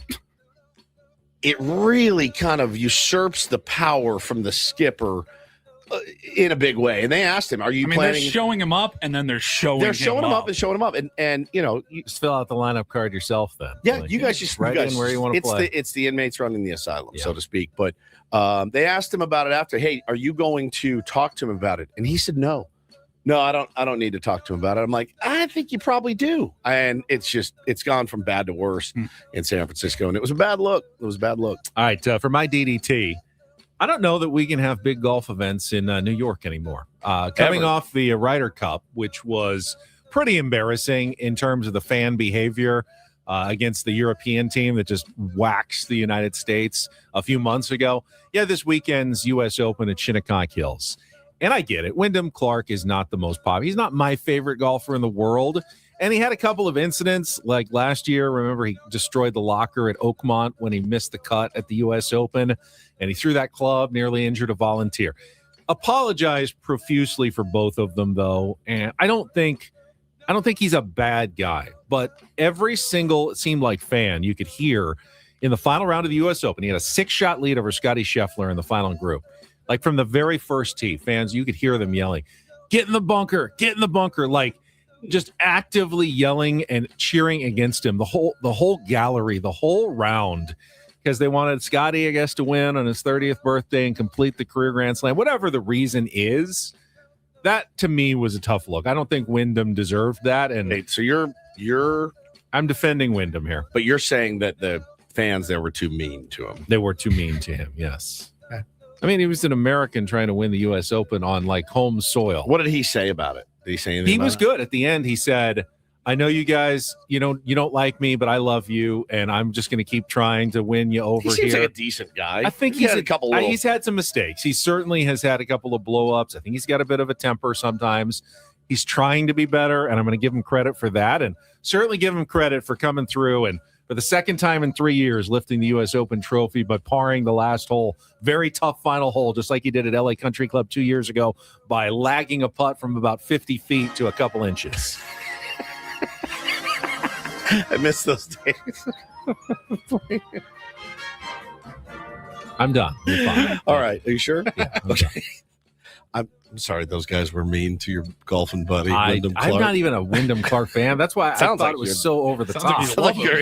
I really don't. I really was. I was sounds also like you're dating. I was also quietly wife cheering for Scotty to win, but I didn't get I wouldn't loudly scream against him if I was there. The screaming at golf events don't do this in and of itself. Get in the hole, all that. Like guys, like, hey, watch this. Nobody's going to look more badass than me. Get in the hole! Unoriginal bastards, so man. I'm telling you. Bad. All right, let's do some do this. DD mega do-do. Not going to go into crazy detail about it because I want to ask our next guest, Craig Elsten, about just how special what Cape Verde has done in the World Cup, you guys. Again, we talked last week about, cool, draw. For a country as small and tiny as Cape Verde to now then being taking a step towards the knockout stage is pretty insane. They did pull they did a draw against pre-tournament favorite Spain. Then they did 2-2. They came to a 2-2 draw with Uruguay in Miami over the weekend. They have taken points off of two teams that have won the tournament 3 times between them. That is pretty special, man. Tiny little. It's like Cape this group Verde. of a dozen islands, Yes, like a few hundred miles off the west coast of Africa. I would have had trouble finding on a map, and I love geography. I hate geography, and I never would have found it. I mean, but it is an incredible story. You've had a number of, Curacao had their first goal, and we've seen some pretty amazing stories of this World Cup already. And hey, we still got almost a month to go before it's all said and done. We'll talk more about it with Craig Elsten coming up, but that was Don't and Do This for a Monday. That was Don't Do This with Ben and Woods on 97.3 The Fan. We'll also talk some Padres with Craig Elsten coming up as we wrap up our first couple of hours. Don't go anywhere. We'll go anywhere. More Ben and Woods on the way on San Diego's #1 sports station, 97.3 The Fan. Quickly, gang, before we get to our pal Craig Elsten, Craig looks like he's well-versed in the insurance world. Super Sure Insurance is what I wanted to tell all of you guys about right now. If you own a business and you've got 25 or more employees, or you're the CFO of a business, or you're the HR manager, I would write this down. Go to supersure.com. They are the super agency built for you. They're licensed in every state for your business insurance and employee benefits. They got year-round support for you and your team at supersure.com. You can access their tools like the fine print facts, which I think we all need these days. Translate your current policy into plain English so you can see what's covered and what's not. Plus, the business value calculator, you can estimate what your business is worth so you know what actually needs protecting. Go to supersure.com. Again, one super agency, one powerful platform. All of your policies in one place. Go to supersure.com. That's supersure.com, paid for by Supersure Insurance Agency, LLC, in a licensed insurance agency.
He just here. I'll show you a little. Just a little. Please don't. Just a little bit. What hurts on you? Nothing at all. A little bit. Not that now. So let's say whatever you're about to touch is the only thing. Let's say It's gonna hurt. Right? All right, yeah. Okay. Pretend your knee hurts. Pretend your knee. It's going to in a second. Right here.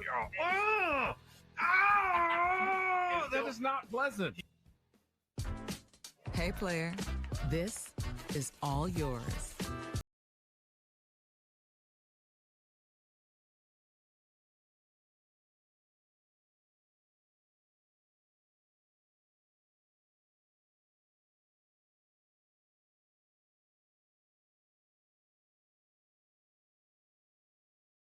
Roof. This is all for you. The all-new Hamul Casino Resort, now open.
Ben Woods brought to you by David P. Shapiro, criminal defense attorneys, helping good people regain control of their future when charged with a crime. Since 2010, visit davidpshapirolaw.com. Still lots to get to in the second half of the program, including our Reindl Report, our MLB Reacharound, and Take on Woods. But right now, let's go out and talk a little Padres, talk a little soccer with our friend Craig Elsten from the Padres Hot Tub and Cromaniacs podcasts here on 97.3 The Fan on our SDCCU Fan Hotline. Good morning, Craig. Morning, fellas. How's it going? Good. Which one are you enjoying more, Padres baseball or the World Cup? Probably World Cup. Let me think. World Cup. Yeah, it's not even close. So not even really close. Not even close. What were we wrong about with Team USA at the World Cup, where we were all so skeptical? Like, I don't know if this is going to be a disappointing World Cup, because so far it couldn't have gone really any better for the United States. I think on the most basic level, to answer that question, Ben, what were we wrong about? It was essentially misreading the draw. This is an easy pot of teams for the United States. Paraguay hadn't been there in 4 World Cups. You take a look at Australia, they're a 27th ranked in the FIFA World Rankings, and both of those teams have already beaten Turkey, who we play next. So this was a group which quite often happens at the World Cup for host countries. This was a group designed for the United States to win, and they've won it. What I think happens is over the course of, let's be honest, a qualifying session where the U.S. didn't have to win their way into the tournament, and they looked pretty mediocre at multiple times over the course of the last year plus. I think that dropped a lot of expectations about what Team USA could do, but give all the credit to Pochettino. He was building to this moment. He was hired for this moment, and he has delivered. Team USA is playing at its highest level. I was really impressed on Friday with their ability to beat a team that was playing like they used to play. Australia played the way that Team USA used to play when they were outmatched on the world stage. A low block, pack everything in, defend. You're hoping for zeros, and then you get one counterattack or one corner kick, and you put it in. Of course, the U.S. destroyed that plan by scoring 11 minutes into the game on pressure that led to an own goal, and then Australia couldn't do their strategy. So I think the U.S. has been great. Honestly, if you look ahead, and I was spending some time yesterday doing this, it's pretty clear that the U.S. will probably not have to face a world power until the round of 8. Wow. Yeah, the round of 32 is the winners. They're looking at a third place team. They're looking at someone like a Bosnia-Herzegovina, something like that. It could be like Belgium in the round of 16, the way things are playing right now. Honestly, Cape Verde could be in the mix the way they're going right now.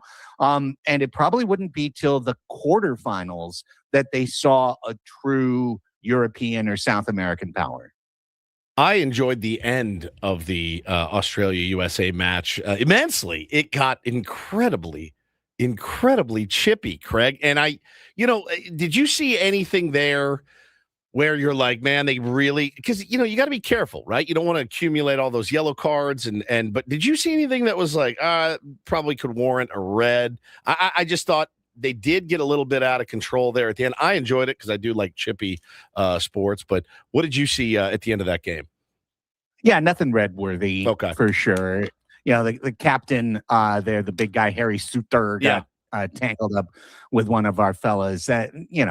That was pretty much show a yellow and wave it off and move on. There was plenty of good reasons for the match to be chippy. There were plenty of things said by U.S. pundits against Australia. The crowd was obviously very pro-U.S., so it's putting Australia in a tough spot. And they were losing. And so, they got a little bit physical. Here's the great thing, guys. The U.S. has literally nothing to gain in the Turkey match. Right. Whether they win by 5, lose by 5, it doesn't matter.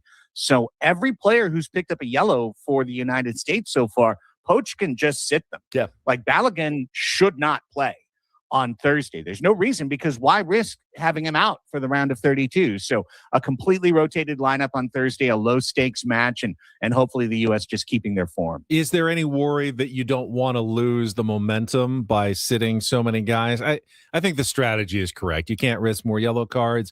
Definitely rest Pulisic again so he's healthy for the next round, but you have everything been going for you so far. Does a 3-1 loss where you're playing all your subs kind of torpedo that momentum in the knockout round? I mean, if it's literally a 3-1 loss, that wouldn't be great. Yeah. And I think you'd see Poach sub starters in to try and change a result like that. But I don't necessarily think that even with a rotated lineup, even if you took out four starters, 4 or 5 starters, that the U.S. is going to get drilled by Turkey. Turkey's kind of been the Turkey of the tournament so far. There's only a couple other teams that have struggled the way they have. So I think we'll be just fine. Turkey. We just learned that it's Cape Verde, not Verde. Well, it's Portuguese. It's not Spanish. Cape Verde. That's okay. We learned a lot of things during the World Cup that we 100%. didn't know. Speaking of lineups with not everybody in them, that's what the Padres lineup looks like. And this is actually more what you'd expect. Stars have done some star things. Then you get to the 7, 8, 9 guys when you need a big hit, and you've got nothing at the bottom of the order. That's how the game ended yesterday, Craig. And this is more like, okay, now I understand. Yeah, you don't come through in a big spot because you've got Ty France, Sungwon Song, and Rodolfo Duran coming up with 2 runners on. Yeah, your other guys had done some things, but yeah, that's a tough bottom of your order because of injuries and lack of depth at this point. Well, and then there's Friday's game where everyone not named Tatis, Machado, Bogarts, Merrill went 10 for 20 with 3 homers. True. And the team lost because the big 4 went over. And generally ended their at-bats in 2 pitches or less. So, yeah, look, there's not a lot good to say about the San Diego Padres right now. And I don't think that we have to scrape the barrel to try and find good things to say about the San Diego Padres. This is not a good baseball team right now. They are leaking water in multiple places on the boat.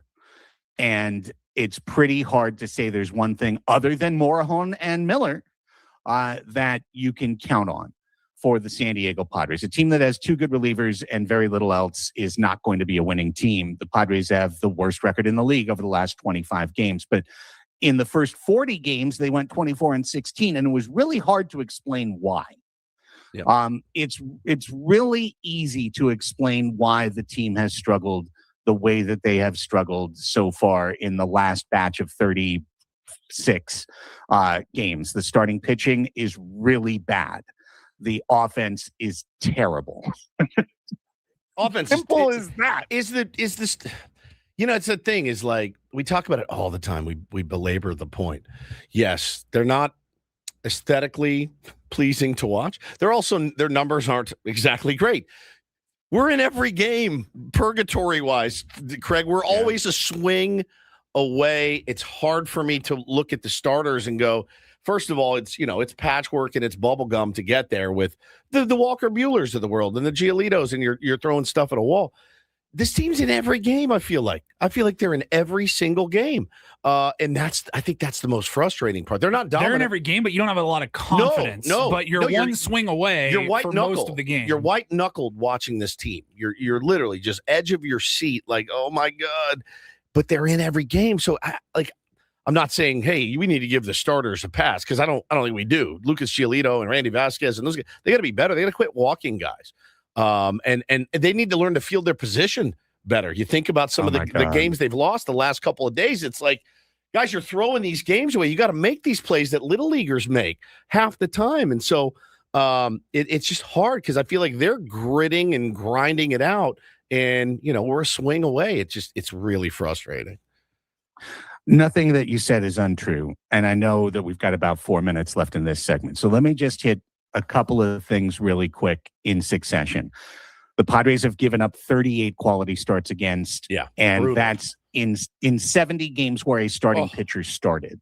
So that's well over 50%. We're seeing the result of that over time. You can paper your way over that for a brief period of time. You cannot do it for a long period of time. Right. Why? Now you have to ask the question, why are other teams able to throw quality starts against the Padres at an unforeseen rate? There's a simple answer. They are 30th in the league in on-base percentage. And whatever you have to say, and there's plenty to be said about Steven Souza's communication is good, and the players need to do X, Y, Z. The one thing that is the most easily observable about the Padres from Victor Rodriguez to Steven Souza is that the team has abandoned Ted Williams baseball. Ben, you remember me doing this on our shows back in 2000. Ted Williams baseball is take a ball, hit a strike, and most importantly, the line in his book, get a good pitch to hit. The Padres don't get a good pitch to hit. They don't do it regularly. And because they have abandoned that principle as a team, they suffer quality starts against over and over and over. So that's quality starts, last in the league and on base percentage. And now here's something that nobody talks about. But guys, I kind of spotted this over the weekend, and I want to share it with the audience. The Padres, I want to be clear. This is not the reason why the Padres are doing badly. This is just a thing. Okay, so please nobody misinterpret this as I'm like going crazy about something small. The Padres are arguably the worst team in Major League Baseball at something. Any guess what that thing is? Offense. Hitting the ball. Fair. Hitting the ball. Hard. Yeah. The answer is they're arguably the worst team in Major League Baseball at challenging. Oh yeah. Okay. By far. Yes, that's right.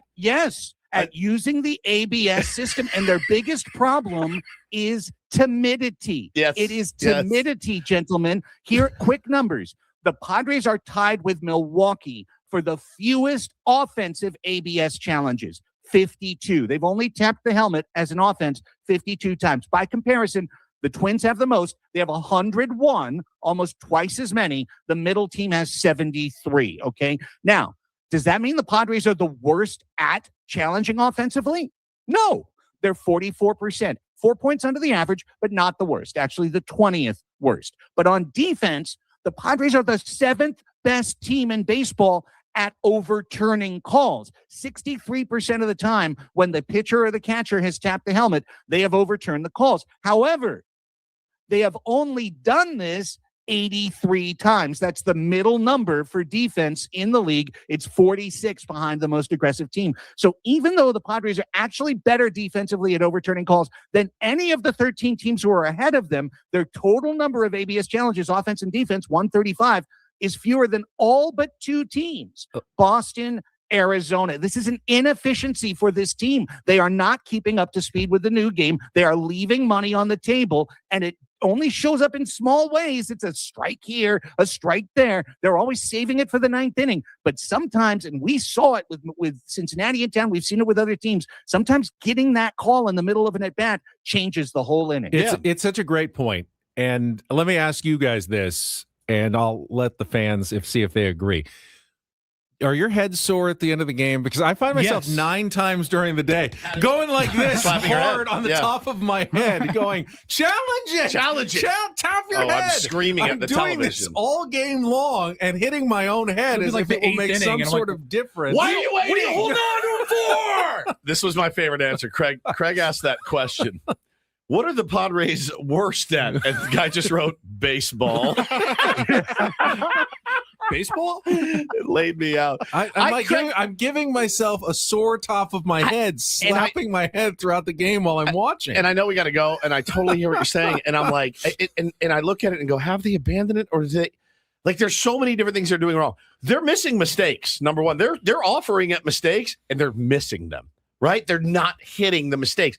Then they're taking balls that are right there. They're getting good pitches to hit. They're just not offering at them, or they're missing them. And that for me is at least what I've noticed. Manny in particular. I mean, he should have, 13 homers? He should have 20. I mean, he has missed hanging sliders at the beginning of the year that Manny puts 450 into left field. If so he gets Saturday those. was so exciting. That was so great. That was a perfect Manny at bat. That's that was exactly what you're looking for from Manny Machado. It's just it's so hard. Yeah. It's just such a hard. Yeah, and I agree, Eric. It's easy to challenge a call watching on television. Oh, yeah, and I do it way too much. Oh, me too. Okay, yes, I get it. It's the first inning and it's a 1-1 pitch. You probably shouldn't be challenging that, and I'm still hitting the top of my head way too often during the game. I know. Thank you, Craig. That was a really good point. Thanks, brother. Astute point from Craig Elsten, and we appreciate your contributions as always. All right, guys. I'll see you next week. Thank you, buddy. Craig Elsten appearing on our SDCCU fan hotline. It's not big bank banking. It is better. Yeah.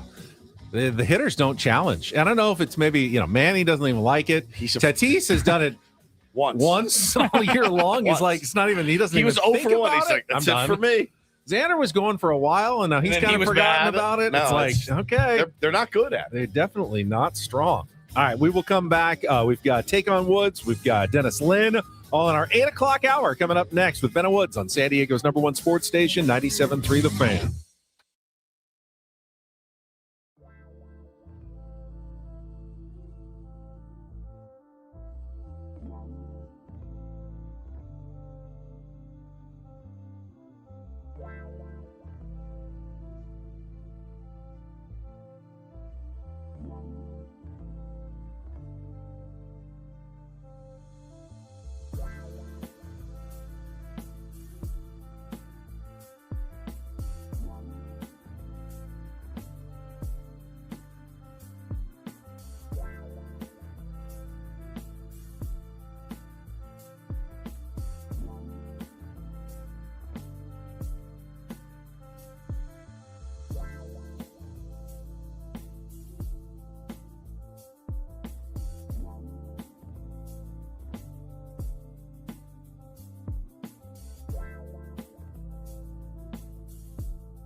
right, we are halfway home on a Monday. Ben and Woods, 97.3, The Fan. It's rare that we all have senioritis 6 days before we're supposed to graduate, I guess.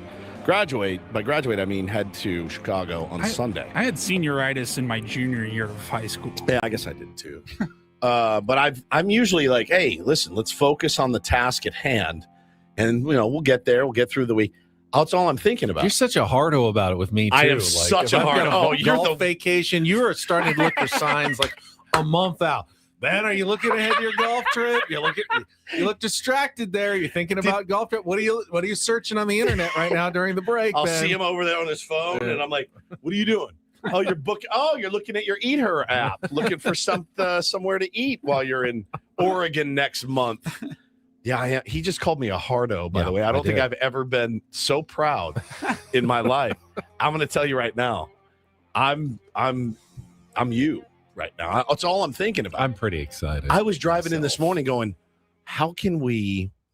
is there something we can do to make the time go faster? And I don't know. I'm trying to think of it because I just want to get there and get back to Chicago, man. I'm really excited for the trip. The three of us, you get into these things when you're a show and you're like, you start to look at each other in the morning. And you're like, hey, how you doing? Good. And you're not as like engaged with each other. And then you go on one of these trips and you're like, it helps you out. Like it helps bond the team. I thought the Philly trip last year did wonders for our show. Yeah. Now, I understand that most tier ones do not get to come with us. 50 will be coming with us, and we're very excited. But we will virtually take the rest of you with us. I was telling my son about the trip last night when we were having a Father's Day dinner. And I said, we'll be broadcasting live from the Odyssey Studios in Chicago, which it's right around the corner from our hotel, which is fantastic. Yeah. We get to start at 8 a.m. instead of 6 a.m., which is just it's a dream. Brilliant. Central Time. Thank you very much. And it's located in the Prudential high-rise building. So we're going to have, I think, like views, Lake Michigan, like it's beautiful up there. You probably see like 5 or 6 states from where we are. High up there in the buildings, and hopefully, it's going to be pretty amazing. So if you can't make it with us and you didn't get to go on this trip, you're coming. We will try to bring every moment to you and give you the flavor of Chicago and being at Wrigley Field, and it should be pretty awesome next week. Yeah, man. I'm just really excited for it. I like hanging out with you guys and getting a chance to do it. It's different if it's like, hey, you guys want to go grab lunch? Like, usually after the show, you're like, I just want to go home. You're like, I have another job I have to go to. And I'm off that job all next week. So great. just focus on us and being in Chicago with the tier ones. It's going to be fantastic. It's going to be so much fun. I'm Woodsy. That's Paul Reindl. He's the executive producer of the program. And Ben Higgins is your friendly neighborhood sports anchor. A lot of people in the chat are just tuning in for the first time to see my new haircut. And I did. I went and sat down on Friday, which was our day off. And I told my man Zeke, go ahead and give me the Adam Klug. So I did this in honor of him. It is actually very similar to Adam's cut. The worst compliment you could have given me. You're gonna start talking like, hey, how much is this? Except his doesn't have as much gray in it. Mine's not really. No, I your noticed is mostly in your beard. The gray is in my beard now. So Hannah on the side. Hannah said, when you do this, what if it's just all gray? And I go, I don't. At this, what do I care? Are you leaving me? You're not? Okay, great. What do I care? I'm just going to try new stuff. David says I look like a thumb. I already look like a thumb. Okay, I already look like a thumb.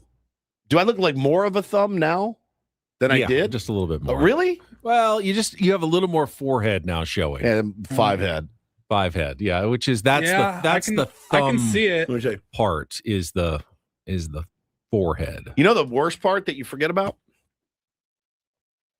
is the back of your head that looks like now a 6-pack of hot dogs. Well, that's why I can't. I don't want to show it because they're going to make fun of me. I But kind of want to see now. Oh my God! It looks like a why is there a pug's strip butt in the back? Is that part of the deal? I didn't tell you about my surgery. The strip right there. Yeah. It's a fat roll. Obviously, it's like a roll of fat. It looks like a pug sitting, yes. down, and he just had a haircut and like the wrinkly butt. Yeah, it's a coin slot, is what Carlos calls it. We sneak stuff in through there. Put 3 quarters in the back of Woods' head and pull the handle. See if we can win some money. So I just wanted I wanted to just do a shout out for our boss for the inspiration for this haircut. The Klug. The Klug is what they call it. Ben asks for the Mao. Yes, you the chairman Mao, and I get the Klug. And yeah.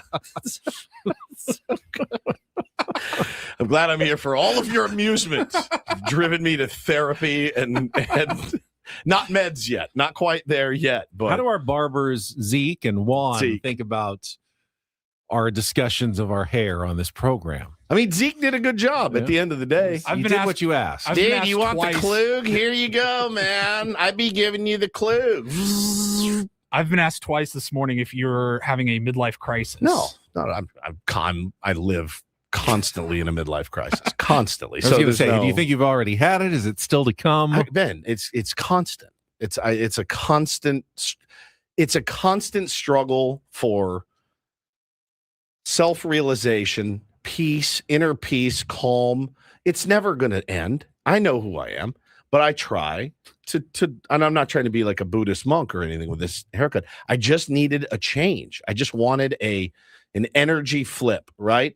And I'll tell you, when he shaved my head, it felt good.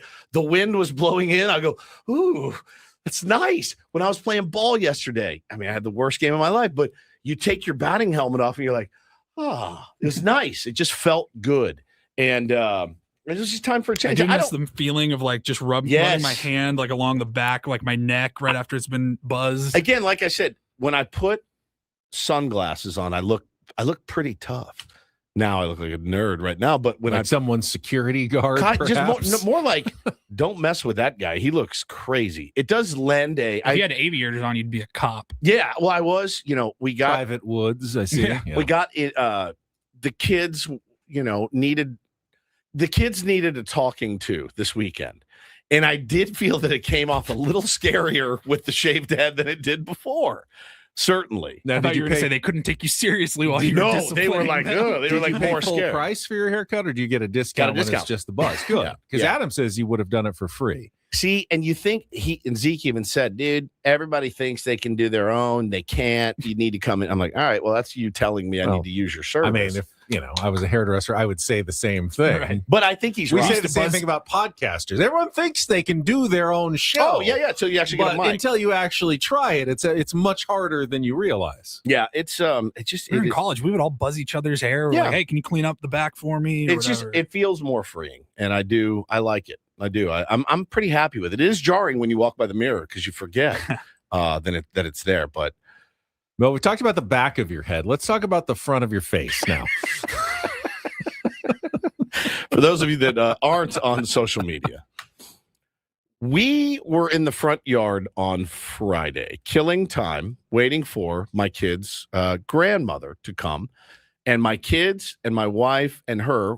Guess where they were going on a Friday afternoon? Back to the fair. Back to the fair. I didn't know that. That was just my knowledge, my deep-seated knowledge of the Woods family. Back to the fair they went. And they asked, would you like to go? I said, absolutely not. I did my 4 hours, and I love it. I do love it, but I got my fill. And we just were there. So no, I don't. It's like a really fun stint in prison, but you don't want to go back. Yeah, that's exactly right. It's like this wasn't bad. There's some good dudes in my cell, but I did my thing. I don't need to go back again. Right. Like, love those guys. Hope they're well. Nothing. They treated me very nicely. The food was actually pretty good. But I'm good. I like being at home on a Friday afternoon. I'm watching some baseball. I'm having a good time. And so Bo and I are out in the front, and we're killing time like we always do. And I'm throwing him a ball. He's catching, and he really has gotten into catching. And he's working on the footwork. It's really hard, man. 8-year-olds trying to get to the position where they can throw a kid out at second or third. So he's kind of working on that little jump turn throw. And we're just out there killing time. We're not training or anything like that. I'm in flip-flops, and so I'm just flipping him the ball. He's catching it with his glove hand. He'll turn and then throw. And I think the reflexes are gone because this is what happened. You want to wear it or no? Right. Ready, go. Good.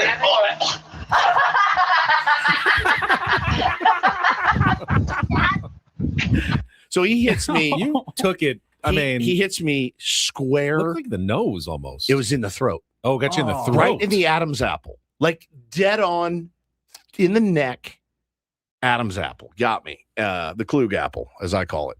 And now it's a foam ball, just so you know, but it's the dense foam ball. Here, stand right here. No. We're okay. good. We're good. The worst part of all of it. You want to wear it or no? Obviously. Ready, go. Good. Yeah, right in the neck. Did you hear my wife in the background?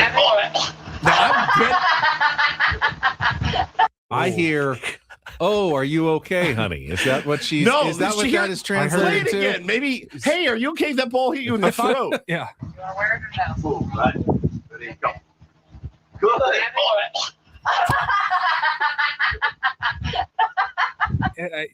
The first time I thought I heard, "Oh my God, is he okay? Honey, are you okay? Babe, are you okay, dude?" But on second listen, it sounds It does more like sound a little bit like she's laughing now. maniacal Now that laughing. I needed to hear it one more time. Ready, go. Good. Okay, yeah. You hear that kind of choking noise. That I am Woods starting to makes hear a little from bit of a getting in the laugh throat. now. Yeah. And then Man, she has a I think it could be categorized. It's probably in the DSM-4. She has it's a disease maybe, or like an affliction or a condition. This woman, Taylor, hit his head the other day doing something dumb.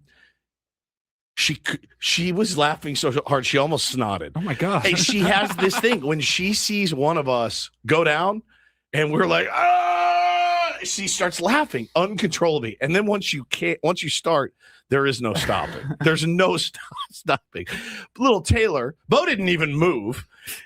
Taylor goes, "Dad," like he thought I was done for. He's the only one that checked on me. But man, she goes, "Why?" She goes, "You didn't even attempt to catch the ball. No, you never moved your hands." I thought he was just going to do the footwork. I didn't know he was actually going to. I'm just looking for the catch and the move. You don't understand, dude. Anytime something happens to my kids or me, remember when I fell out of the hammock and almost I was just severed my spine? Now, what was Hannah's reaction to seeing that? When she watched the video, I think she peed a little bit. I'm not kidding, man. It is unbelievable. That's the sound. That was the sound of your that head. Woods made falling out of his hammock. Is that where that line comes from on the back of your head? You hit the corner of the patio. I think so, dude. I mean, no one's ever been dumped so brutally and quickly from a hammock. When I hit it. That's the choking noise.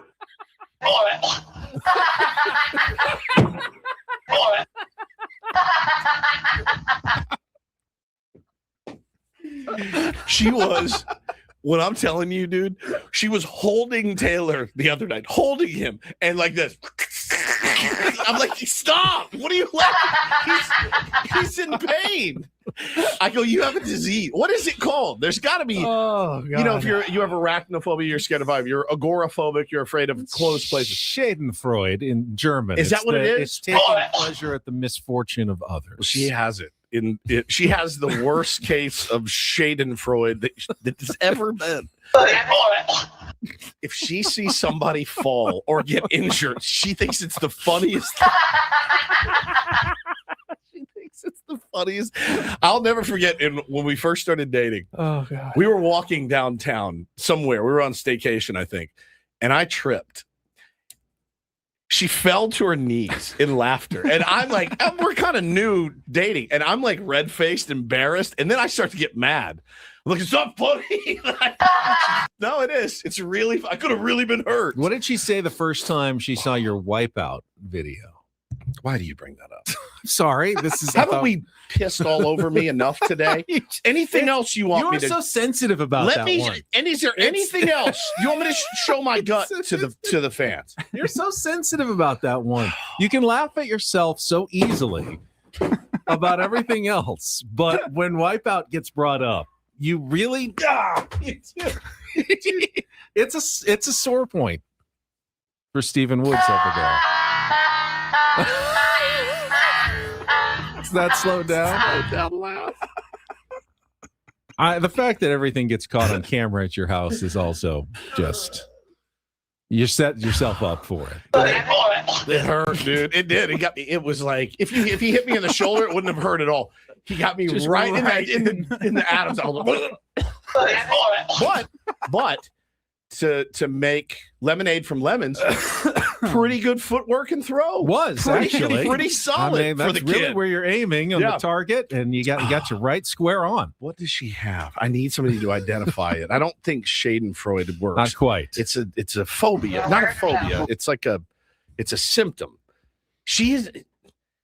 Honestly, if she says somebody get hit by a car, she would start laughing. She can't control it. It's the funniest thing you've ever seen. How was Bo reacting? He didn't move. You see him. He just kind of walked over to the tree. Yeah, he just was like, Taylor uh-oh. actually looks like he might be concerned for his father. Yeah, his father just got. Bo's a little worried that he might be in trouble, right? For some reason, Yeah. He's looking at mom like, "Is that my fault? Am I going to be punished here for this?" Why didn't you even attempt to catch it? Is what she said. You didn't even put your hands up. I thought he was just doing the footwork. So good, man. So that was it was a real interesting weekend for me. We have to take a timeout. When we come back, it's time to play Take on Woods. There's nothing else that I've done to embarrass myself that you want to bring up. We can, if you lose, we can laugh. Hey, at here's you. my belly and what it currently looks like. We can laugh at you horribly. If you lose, we have new categories. Music, movies, TV, and a wild card category this week. Try to win the staycation at the Town and Country. Call now, 833-288-0973, 833-288-0973. Take on Woods, then Dennis Lynn, all coming up with Ben and Woods on San Diego's #1 sports station, 97.3 The Fan. First, though, as a baseball fan, you know the best teams don't wait until the end of the season to make adjustments. They look at what's working and what's not, and then they make changes. That mindset matters in retirement, too. You're probably not in the perfect plan. I wasn't. Trajan Wealth can help. TRAJANwealth.com. Their fiduciary advisors work with you to review your current investments and retirement strategy. Even if you don't have much of one like I didn't, you can help identify risks, inefficiencies, and opportunities you may be missing, especially in today's unpredictable market. Sometimes it's not about starting over. It's just about making smart adjustments. Trajan Wealth has offices at Liberty Station, Carlsbad, and Del Mar, and they work with people who want clarity instead of guesswork.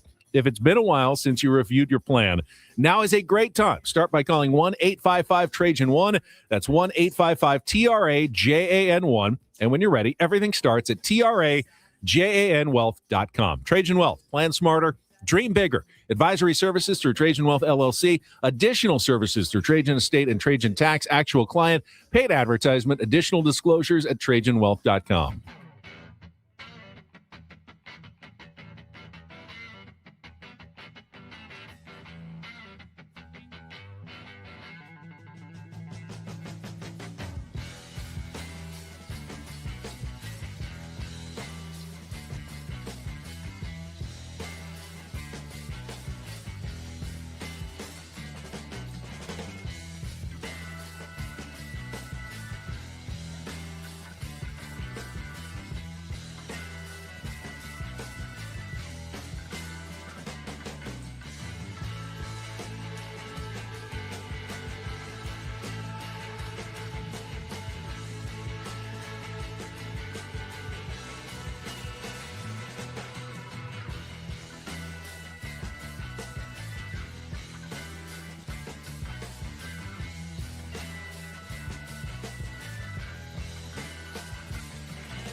and this pool on this roof. This is all for you. The all-new Hamul Casino Resort, now open.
All right, let's get right to it. We got a contestant on the line. We got Dennis Lynn coming up. So let's play today's game. It is time to take on Woods.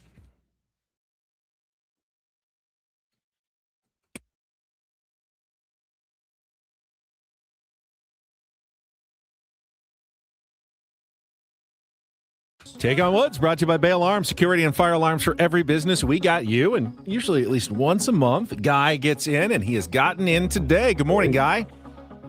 Hey, good morning, Ben. All right, let me give you the four new categories that you've got as you try to qualify for our staycation at the Town and Country.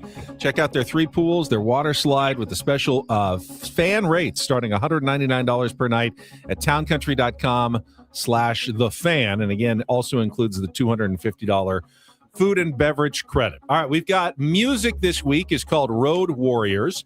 5 2-second songs that include the word road. We've got TV, the executive branch, 5 shows that were set in and around the White House. Movies, ampersands, 5 movies whose titles are 2 names separated by an ampersand, a little and symbol. And then our wild card category is called board game. So you've got music, TV, movies, or wild card. Guy, what would you like to play? Let's try the wild card. Oh, we're going right to the wild card this week. All right, this week's wild card is called board games. Today on Take on Woods, I will name 3 features found in a well-known board game. You just need to tell me which board game I am referring to. No songs, no music, so we'll just get to the 60 seconds and see how you do against Woods. And if you beat or tie him, you will qualify for the grand prize. Guy, are you ready to play? Sure. All right. The category is board games in the wild card. 60 seconds on the clock. Your time begins when I give you your first 3 names. Here we go. Good luck, Guy. Let's take on Woods. Gumdrop Mountains, Lollipop Forest, Peanut Brittle House. Shoots and ladders. Incorrect. The Hub, Wedges, Sports and Leisure. Trivial Pursuit. Correct. Attacker Dice, Artillery Card, Kamchatka. That's some nerdy war game. It's called pass. The Miner, The Spy, The Marshal. The Miner, The Spy, The Marshal. I don't know. Pass. All right. Destination Ticket, Locomotive Card, The Longest Route. Jeez. Picked the wrong one today. You certainly did. Sounded like you knew your board games. No. Hell, I don't know. All right. The other one was Candyland. It was, but you already said Shoots and Ladders. So you only got the one, Trivial Pursuit. Yeah, the first one was Candyland. Kamchatka was Risk. The Minor, the Spy, and the Marshal is Stratego. And destination ticket, locomotive card, and longest route, that's Ticket to Ride. All right, let's see. I've heard of Ticket to Ride. Well, they get harder as you go on, Paul. I can't make them all easy. All right, we're playing the wild card today, and I will give you the category against Guy. It is called board games. Okay. So I will give you 3 features. You need to tell me which board game it is, Woods. Okay. 60 seconds on the clock. Your time begins when I give you your first grouping. Good luck, Woods. Let's take on Guy. Gumdrop Mountains, Lollipop Forest. Candyland. Correct. The Hub, Wedges, Sports and Leisure. Oh, Trivial Pursuit. Correct. Attacker Dice, Artillery Card, Kamchatka. Risk. Correct. The Minor, the Spy, the Marshal.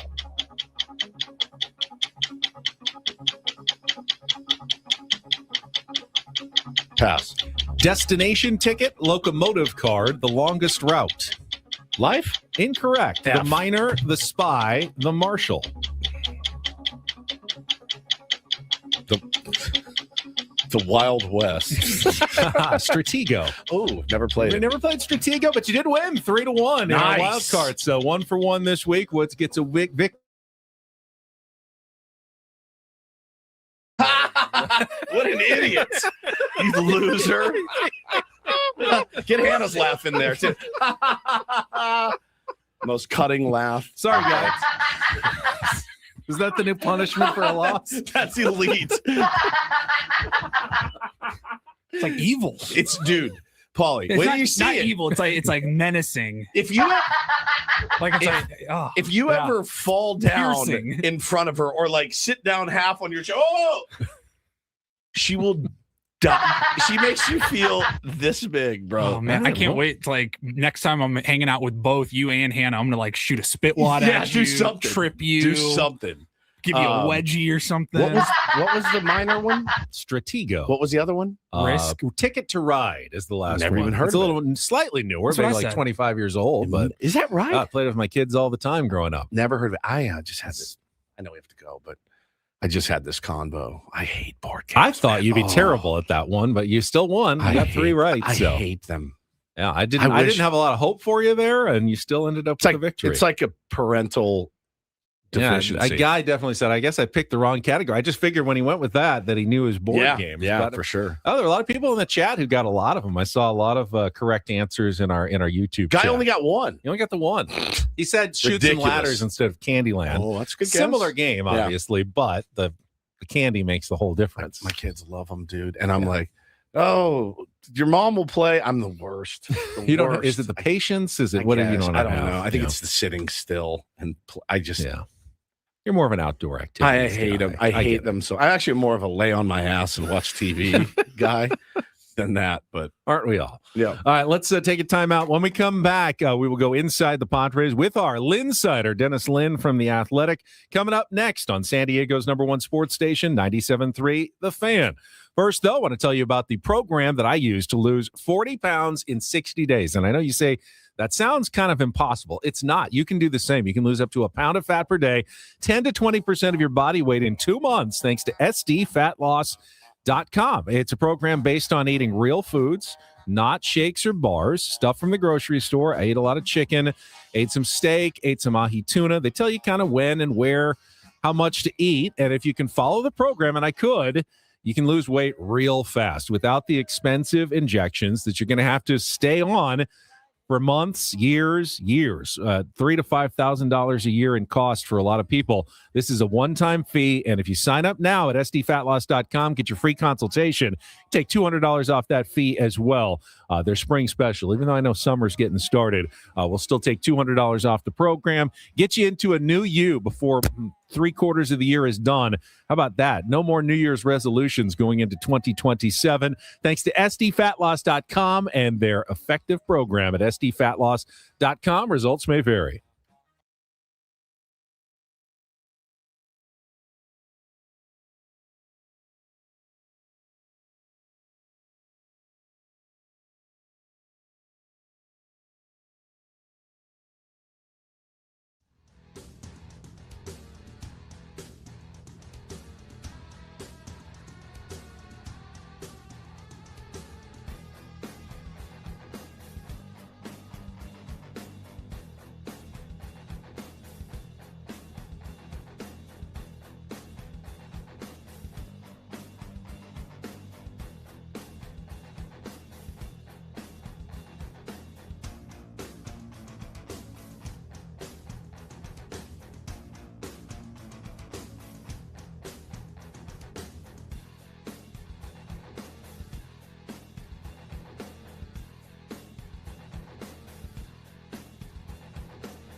He just here. I'll show you a little. Just a little. Please don't. Just a little bit. What hurts on you? Nothing at all. A little bit. Not that now. So let's say whatever you're about to touch is the only thing. Let's say It's gonna hurt. Right? All right, yeah. Okay. Pretend your knee hurts. Pretend your knee. It's going to in a second. Right here.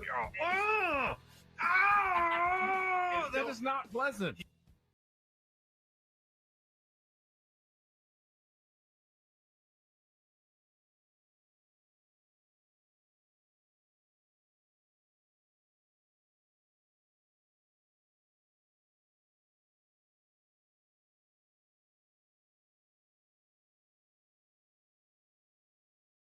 This pool on this roof. This is all for you. The all-new Hamul Casino Resort, now open.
Men and Woods brought to you by David P. Shapiro, criminal defense attorneys helping good people regain control of their future when charged with a crime since 2010.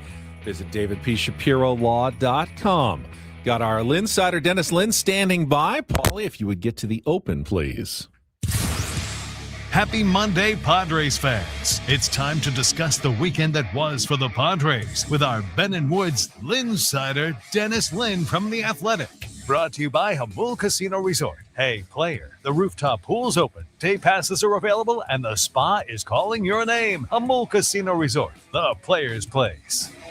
Dennis has a new piece out this morning titled Padres' Shaky Rotation Rises to the Forefront of Teams' Concerns. Don't disagree with you, Dennis. The problem is, as we talked about earlier, it's kind of every pitcher.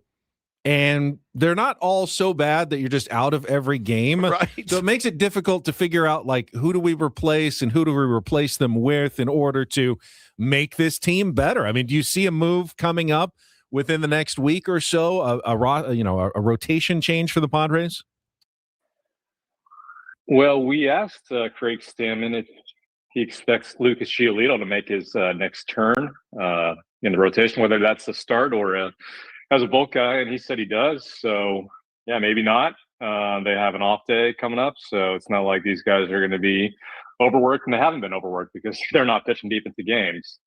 So I think if you're going to look at a move, it would probably be, in my mind, the best option is maybe Johnny Brito. But if you're going to throw him out there against the Dodgers for his first start or first game in the majors in over a year, I don't know if that's something you want to do. So yeah, they're kind of stuck where they are. They just need these guys to pitch better, which is not an easy thing the way things are going. And it's funny, Dennis.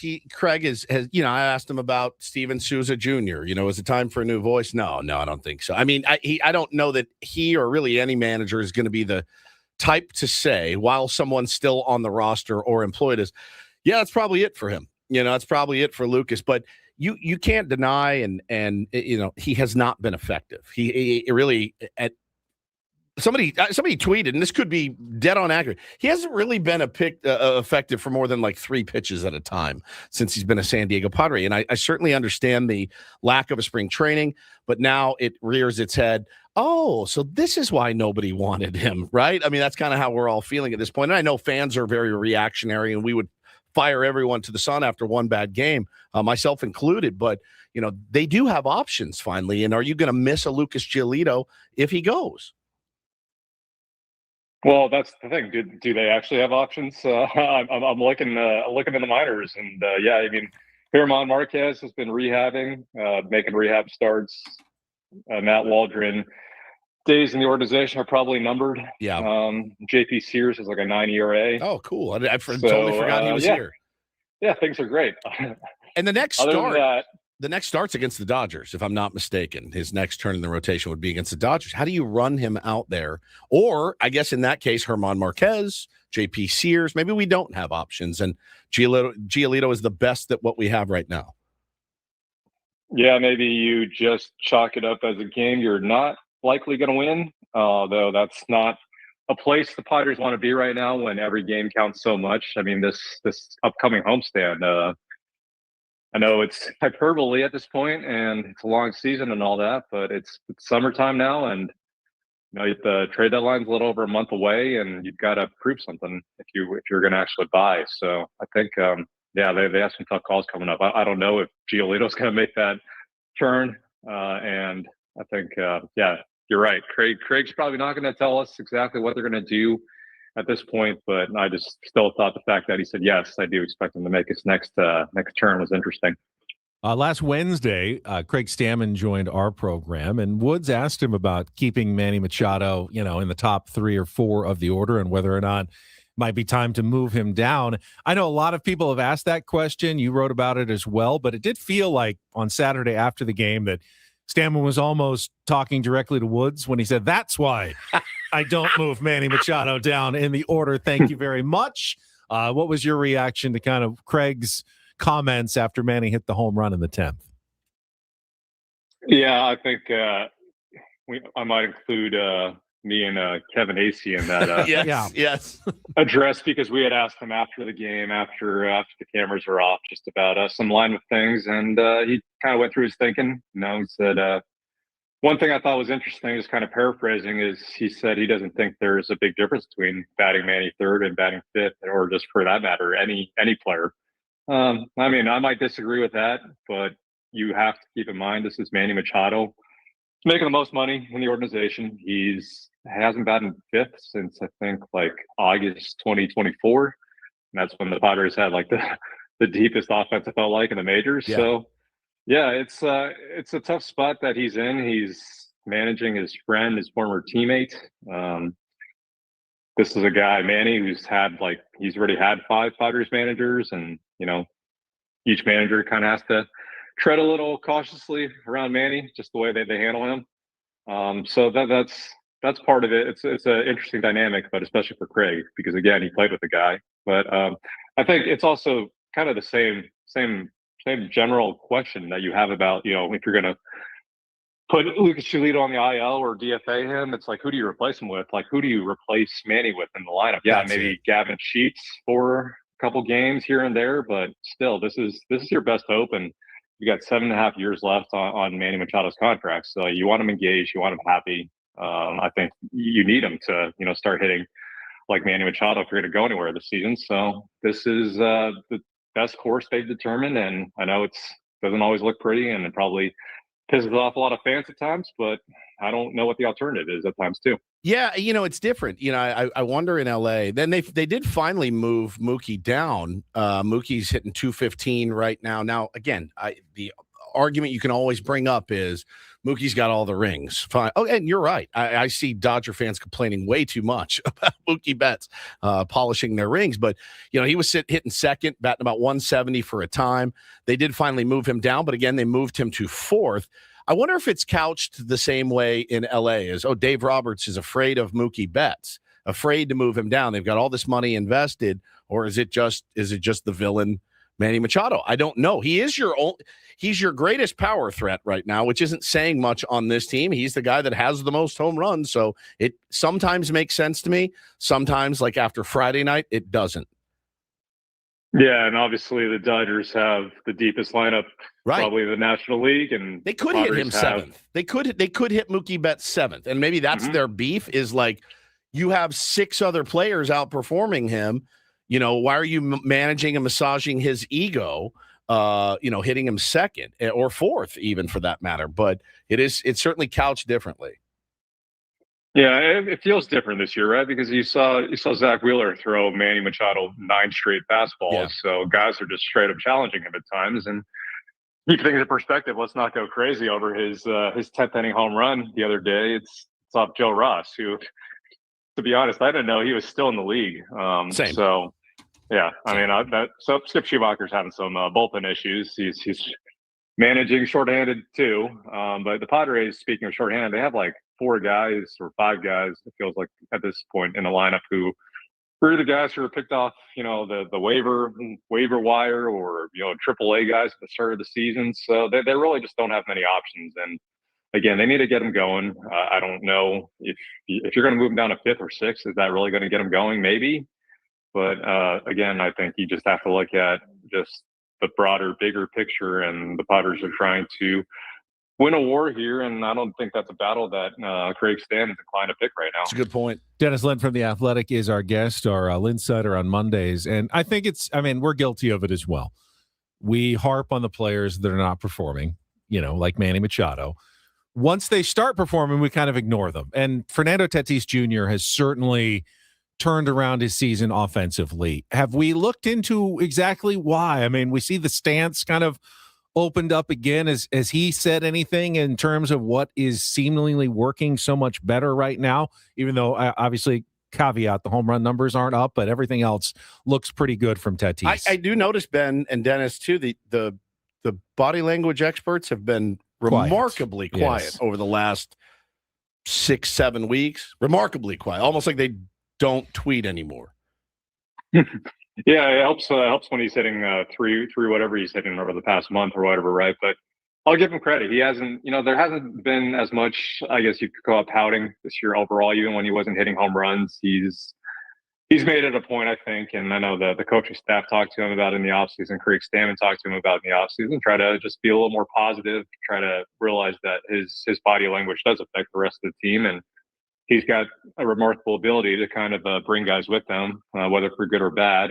But yeah, he's not the kind of guy who's super expansive about mechanics and everything, whether he's going, good or bad. I think, he's opened up more in the box. He's standing more open. I think, there was obviously an emphasis wherever it came from, whether that was his dad or whoever he was talking to, about trying to be more of a complete hitter going into the season. So he's more closed off and trying to use more of the field. And trying to go the other way. Obviously, they've made some adjustments. I know he's enjoyed having Raul Padrón on the coaching staff. He's a new hitting instructor this season for the Padres, basically one of the assistant hitting coaches. He had him in Double-A back in 2018, 8 years ago. So maybe just going back to some of the basics have really worked here. And yeah, clearly he saw things weren't working the way he was doing them early in the season. So yeah, he's made some adjustments. Dennis, good talking to you. Now, are you going on the next trip to Chicago? Because we are going to be there broadcasting live from Chicago next Monday. No, I heard you guys are making a trek. I unfortunately won't, but I'll be in LA later that week. All right, so glad to miss you guys. We'll have the whole road trip covered from our perspective then, which is great. We will not be in LA. No, we're not allowed. No, not allowed there. Dennis, appreciate it. Thank you so much. Brother. Thanks, guys. Dennis Lynn on our SDCCU fan hotline. It's not big bank banking, it is better. And this hour on 97.3 The Fan is brought to you by GL Pools, the swimming pool experts trusted by thousands of San Diegans since 2006. Baseball season is in full swing, so is swim season. Make sure your pool is ready. Call now, mention radio for a free month of pool service. All right, we have Reindl Report headlines to get to. Paulie's got his stories from the weekend. A reason to look forward to summer in the Reindl Report, Paulie? Is that one of the ones you were going to do? Oh, yeah. We're going to do it. The story that Woodsy sent over the other day. Yeah. Hey, summer's here. Gentlemen. Swim season. Something season, but be excited that summer is here. A lot of you guys are feeling a lot better than you did in the spring. Yep. We also have our MLB Reacharound and Zach Top tickets to give away to the concert at Pechanga Arena. Jeez. What? Nothing. Am I missing something? Just a rubber match. That's about it. I think that's the only thing you didn't get in. Well, if they lost the rubber match yesterday against the Texas Rangers. That's right. That's right. And we'll preview the series against the Atlanta Braves, pitching matchups and more. The Braves pitching doesn't look as scary as their lineup does, that's for sure. Until now. But we'll talk about it coming up in our final hour. Why would you say that? Why would you say that? Well, I know he's never going to learn. Martin Perez is going to shove against his old team. We know this. Coming up on The Fan.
My kids are a little older now. Should make them fill one out. 23 and almost 21. But I do remember the days of elementary school when Father's Day weekend was approaching. Yeah. They'd have to fill out the all about Father's Dad. Day ad lib. Yeah, Mad Libs kind of. Yeah. It's mine. It was from Taylor. All about Dad. My dad's name is Steven, but I call him Dad. Okay, good. My dad is 50 years old. Accurate. His job is radio host. His favorite color is green. That's right, isn't it? No, I would have said your favorite color is green. Would you? I My think favorite so. color is black, the absence of all colors. His favorite food is meat. Hardo. His favorite drink. Wait. His favorite food is meat? Yes. I told you I eat ground beef and rice. How did you gain all the weight? Carnivore. No, I'm eating like ground beef and rice, like 12 meals a week. So every time he sees me in the kitchen, like browning some ground beef. That's what he sees. Hey, Woodsy, what are you thinking for dinner tonight? Meat. Every night. If it wasn't for them, Paulie, I would look like Brad Pitt. So in Fight this is Club. not Meatless Monday for you? No. All right. I'm telling you, if I didn't have 3 other mouths to worry about, I would look like Brad Pitt because I eat like a gem until those a-holes are around. And then I have no willpower. His favorite drink is Gatorade. There's worse answers he could have put. Right? Whiskey, wine. I've never seen you drink a Gatorade. I drink a lot of Gatorade. Do you? Like at the Okay. fields and stuff. All right. Yeah, I'm always sucking down a Gatorade. My favorite thing about Dad, he's nice. That sounds forced. Coerced, perhaps. It sounds forced. It makes him happy when I'm nice. There you go. I would have said the Padres win. It doesn't affect me at home anymore. That's good. I've grown. It used to, and it doesn't. Bigger perspective All on right. things. Well, we will talk about the upcoming homestand and what would make us at least satisfied. He should have said Padres. Eco Water. That's what he should have Eco said. Water is his favorite drink. That's what I Get should. a sponsor in, Taylor. Yes. Any chance to Any get a chance. sponsor in? Wow, Eco You've Water. got to take it Well, here. to be from fair, the Bill House Studios, we know how. he is his father's son because Woods doesn't remember a liner to save his life. That's true. That's a good point. That is true. Yeah, it was like a hostage video. Jay-Z said, "He's nice when I'm nice." Meat, Gatorade, radio host. Not a lot of. He didn't expand elaboration. Yeah. A lot of the answers. Right. Take it away, Paulie. And get things started here with our today's edition of the Reindl Report. Now tuned into the greatest. Welcome to the Reindl Report with Paul Reindl. Hi, Paul. All right. 2 stories from the world of sports that we haven't gotten to yet. We'll start off in Major League Baseball. And 1 story that you didn't know you needed. Are you laughing, biatch? It's the Reindl Report. Hey, Paul, how you doing? Okay, how are you? I'm good. How are you doing today? Okay, how are you? On 97.3 The Fan. Are you ready to bless the mood? I need some help, please. That was good. Can I get a All right. I have to have it on a loop. All right. I say it at home all the time. I'm good. How are you? It's been like 2 weeks now. And we still laugh every Since time. we've added that. Every time. And it's still funny. It's so funny. I'm Oh, good. I'm man. good. I need it on a loop in my head. Okay, how are you? Just I'm good. this, I'm man. good. How are you? So good. How are you guys? Are you guys good? I'm good. I'm good. How are you? Good. I'm fine. I'm a little surprised. It's been 3 hours and 4 minutes since we took the airwaves, and not one of you asked me how my Father's Day weekend went. It's just awkward at this point, Paulie. Whatever. We'll move on. I got a nice Father's Day Dad story over there, here. Paulie. Do you celebrate? No, I don't. Did Megan celebrate you for No. Dog Dad? No, All right. Should dog dads be celebrated? no. You're a dog dad. Every day. You're a dog dad. Yeah, but I don't. We're not doing like dog Mother's Day brunch or anything like that. You don't want it for Father's Day just so you don't have to do it on Mother's Day. I get it. Exactly. My wife, by the way, who no one on the planet likes cards more and feels that a card is so valuable and meaningful, hit me with you don't really want a card, do you? for Father's Day? And the answer, of course, is no, I don't. I don't want a card, but I want this to also be right. Quid pro the quo. ability to not have to give you a card and not be at the end of the world. I asked her, and she said, "Oh no, me not getting you a card doesn't prohibit you from getting me a card. I demand one." I said, "Oh, okay. I like how this is working." All right, well, we'll get started. I do have a feel-good Father's Day story, not from hold on. my life, Question. but Damn it, from somebody else's. So, like, no, It was just a Sunday. It was literally just a Sunday. I always want to make sure I'm more mindful about my wife. It's a tough day It is. She's part of the Dead Dad Club. Mine too. So I'm part of the Deadbeat Dad Club, and and so I always jarring when he does it. So jarring. My point was, I just want to make sure if she's okay, then we're good. It is hard. She's been better. It's hard to celebrate. Like, we watched Father of the Bride last night, and I'm like, I kept looking over to make sure she was okay. She was, and I'm like, this was insensitive. I picked it, by the way. This was It insensitive. had father in the title, and it was Father's Day. Yeah, It it's makes true. sense. Yeah, Megan's in the chat. She's honestly, we didn't know it was this weekend. Like, I kind of forgot until I started seeing some Instagram posts, or I got like a group text I'm on. Somebody had their first, Father's Day as a dad, and I'm like, It's hey, always that's the awesome. best. I had a few friends actually celebrating their first. I do want to point Father's out, Day. Mother's Day is all about Mother's Day. In June, it's always dads and grads. Celebrate your dads and grads at the same time. We get lumped in. We just get lumped in Yeah. with graduation season. That's fair. Like for catering advertising. Celebrate your dads and grads. Come get with a new Sedano taco Ford. box from Rubio's. Everything is dads and grads.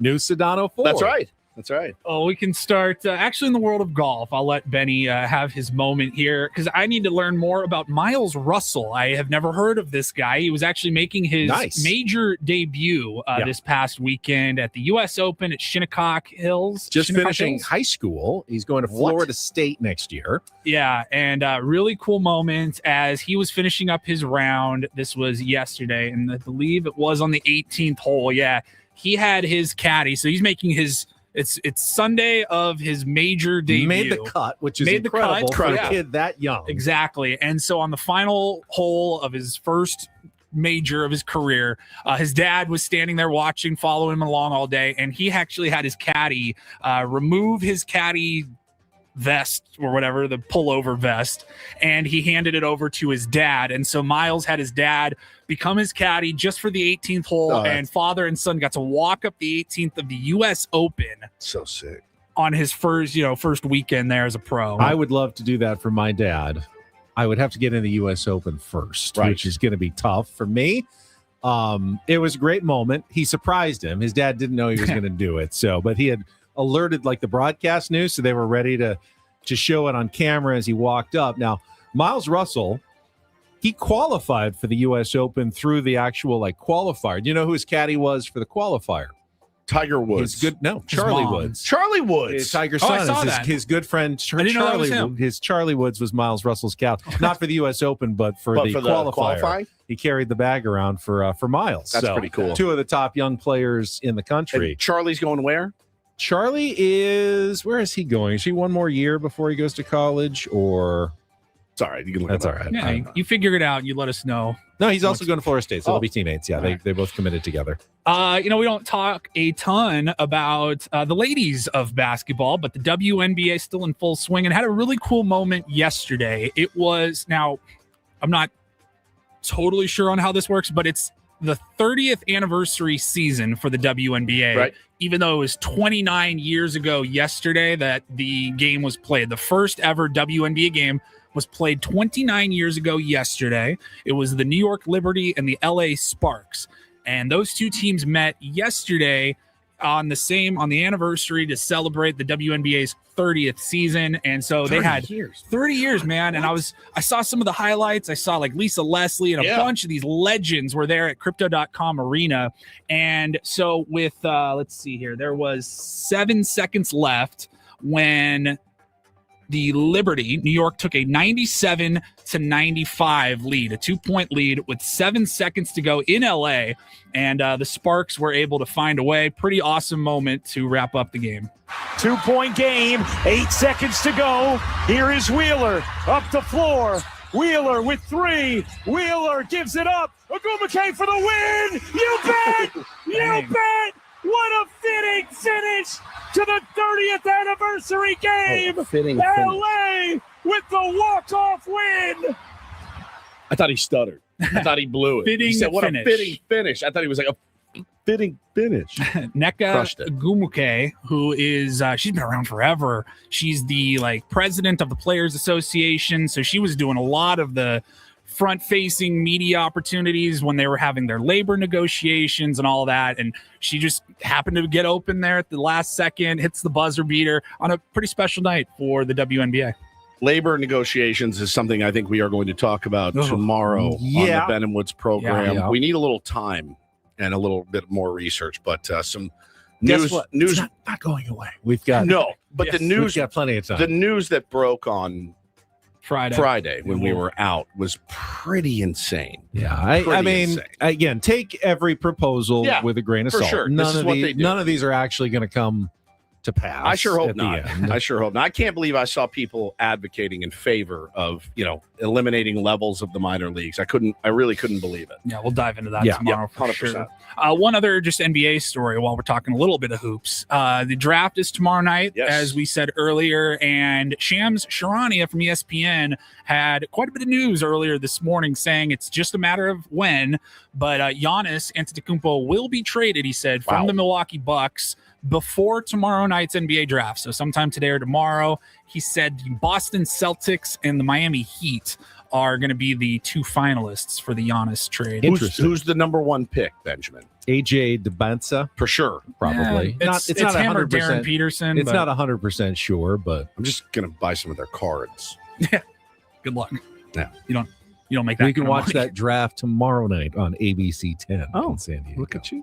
Do we do any bits for the NBA draft? We do not don't. do Damn mock it. the NBA draft. You want to put something together Yeah, we got nothing but time tomorrow. quickly. We have nothing but time. All right, and then finally, we will wrap it up with the story that Woodsy saw and sent over the other It wasn't day. me. I didn't do this. Well, you alerted us. I just to tweeted us. it. So thank you for sending it along. This story, by the way, written 8 years ago. Now, wow, you are on top of things. Yeah, Woodsy sent out reposted a screenshot. Yes, I reposted a screenshot. Now, this is it's not The Onion. It's a real article on people.com. This is scientific study. And the headline is, Summer Penis is real. Doctors agree that heat may make men's penises appear larger. And yes, it was written in July of 2018. And Woodsy goes, well, it's new to us. Yeah, summer is in full swing. And so too, apparently, is a phenomenon called summer penis. Yeah. It's like that movie that Don Orsillo was in. No, he wasn't in Summer Catch. He was in Fever Pitch. Fever Pitch. There was Summer Catch. This is Summer. Yeah. I don't remember What's the this. science behind it?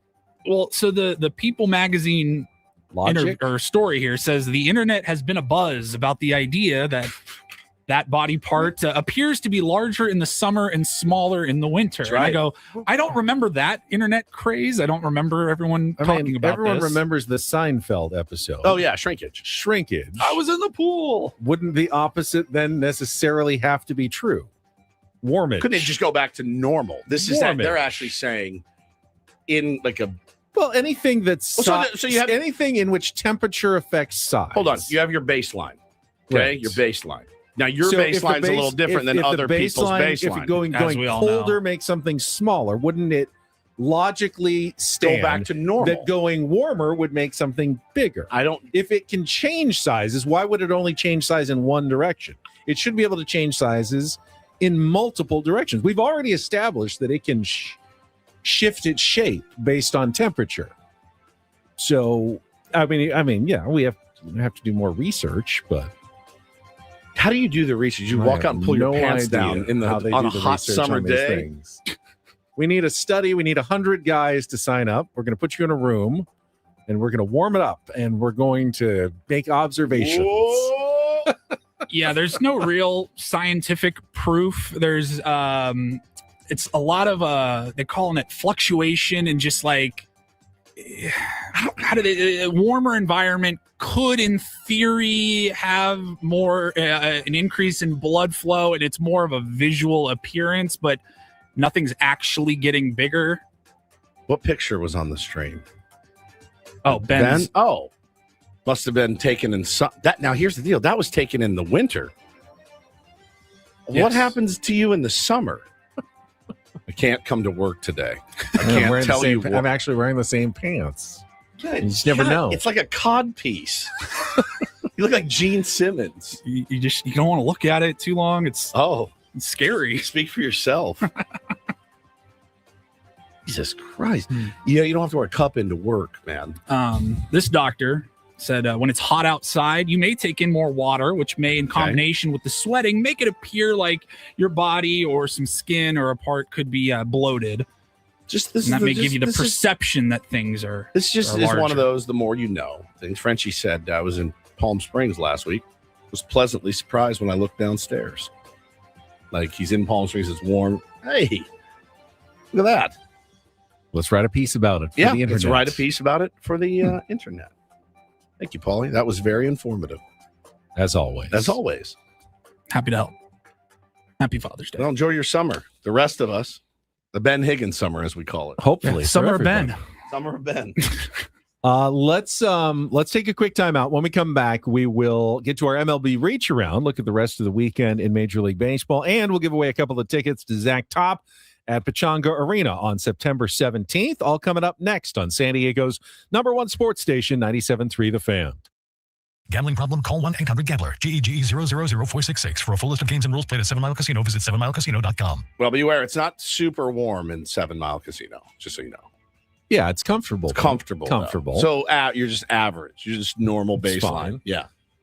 Everyone was wondering, are you going to play some more chips? Are you saving your chips for 7 Mile Casino? Can you bring your chips? My chips won't play there. To 7 Mile? I think they're a different sort of chip. I feel like at this point with the team, I have to buy back in. If you do want to play real poker chips, you can do so at the Texas Hold'em tables at 7 Mile Casino, San Diego's closest and best card rooms. Or if you'd rather play California-style blackjack, baccarat, or pai gow, they got all 4 games, and you're really going to enjoy the environment, the atmosphere, Woods, at 7 Mile Casino. Yeah, atmosphere is great, Benny. The food is spectacular at 7 Mile Casino, whether you're there for breakfast, lunch, dinner, brunch on the weekends. Of course, they got the 24/7 players menu, but it's the card games, right? It's the California-style blackjack, the Texas Hold'em, the pai gow, and the baccarat that keep you coming back. Just head south from downtown on the 5. You get right off there at E. You're already on Bay Boulevard in Chula Vista, the frontage road. You're pulling right in, playing just minutes from when you started. It's 7 Mile Casino, just 7 minutes from downtown.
and this pool on this roof.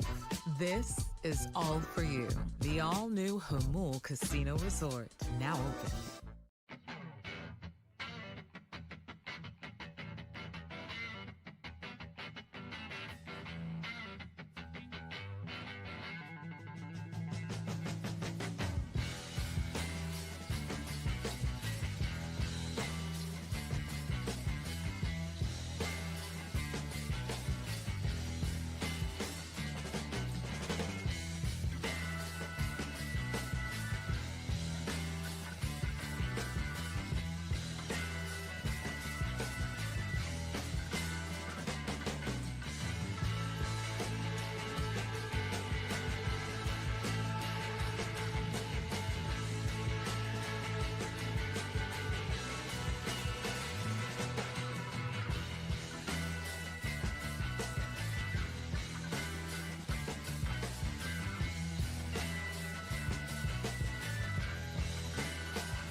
Defense attorneys helping good people regain control of their future when charged with a crime since 2010.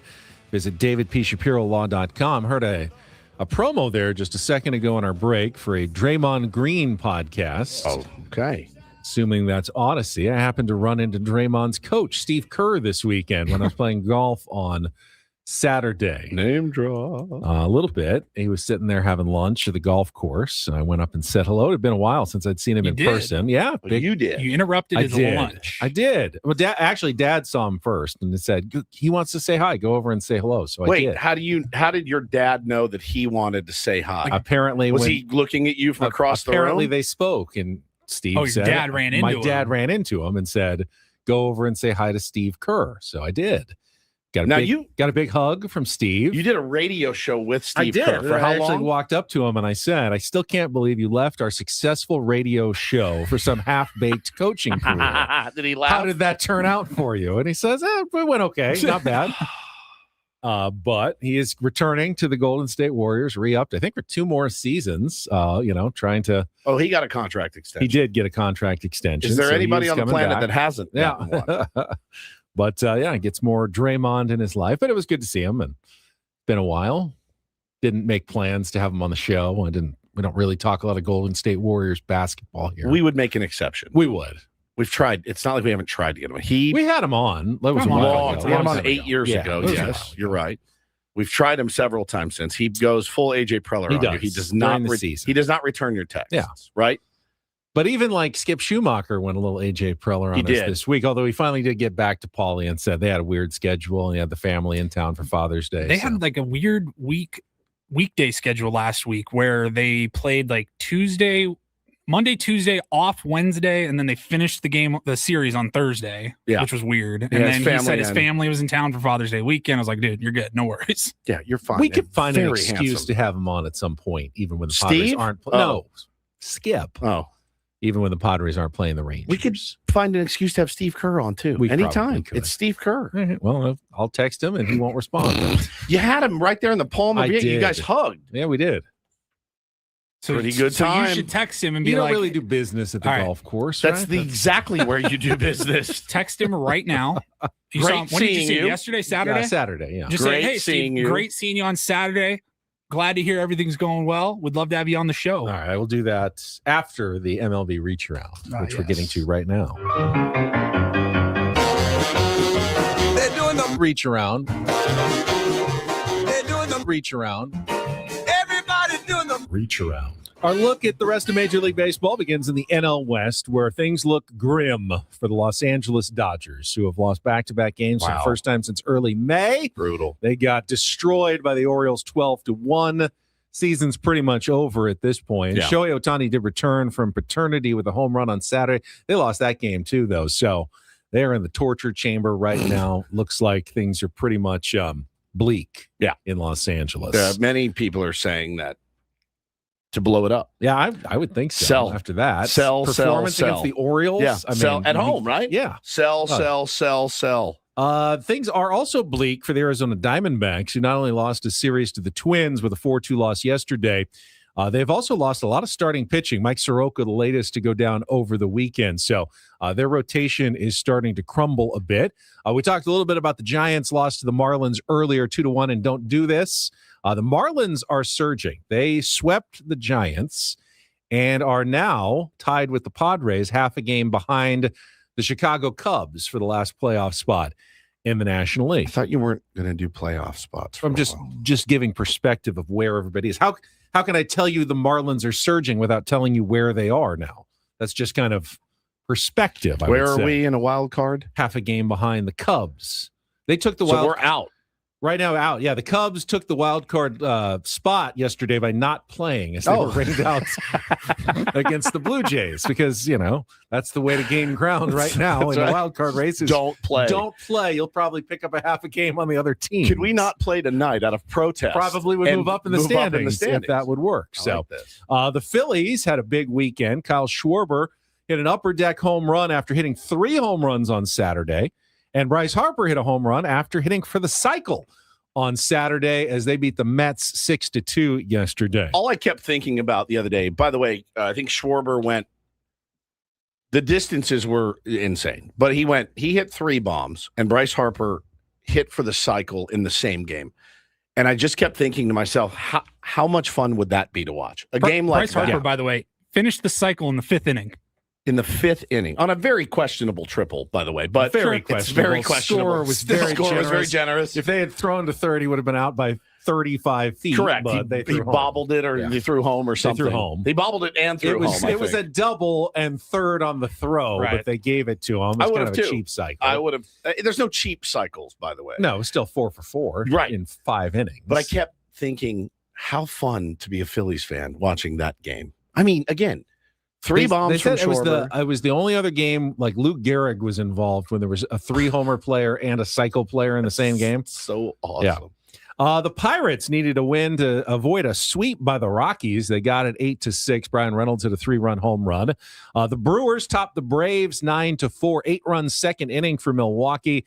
Atlanta, who the Padres face tonight, has actually lost 7 of their last 10. And the 2 wins they had over the Brewers were both 1-run wins. Cardinals, in a big offensive performance, got 2 home runs from J.J. Weatherholt. They beat the Royals 12-10, but they needed that win to avoid getting swept by Kansas City. Tyler Stevenson's 3-run home run was the difference as the Reds beat the Yankees 4-1 to take 2 out of 3 in that series. The Rays got a go-ahead 2-run home run in the 7th inning from Johnny DeLuca as they beat the Nationals 4-3. So Nationals can't take advantage by losing 2 out of 3 to Tampa Bay. The Tigers have started rallying of late. They finished off a sweep of the White Sox in extra innings, 5-4. Detroit rallying late in the 8th inning. Dylan Dingler with a home run, and then Dylan Dingler hit an RBI single in the 9th to force the extra innings. The Angels earned a 4-game split with the A's by winning 9-7. Artie Moreno, I saw a story over the weekend, said not going to sell at the deadline, even though they are 15 games under 500. Dylan Dingler. Reed Detmers could get back a very, very nice package. I mean, if the Angels aren't selling, who is? There really is no team in the American League that's out of it. I mean, the Tigers are only 11 under, but every team in the American League is within 7 games of a playoff spot. I think if you're the Tigers, I think I think you have to. You just unload. swept the White Sox, who are leading your division. But I think don't you have to trade Skubal? I mean, or I think you have to wait. I think you have to wait and see what happens. I mean, if you pick up 4 games in the next month and a half and you're 3 out, yeah, you're going to really trade Skubal when you're 3 games out of a playoff spot. But again, you cannot risk you lose him for nothing. You cannot risk the Shohei factor here. You just can't. If you're the Tigers and we can't afford to keep this guy. And I hate that about baseball now. I do. I hate that. I wish he would stay a Tiger for life because I know where he's going.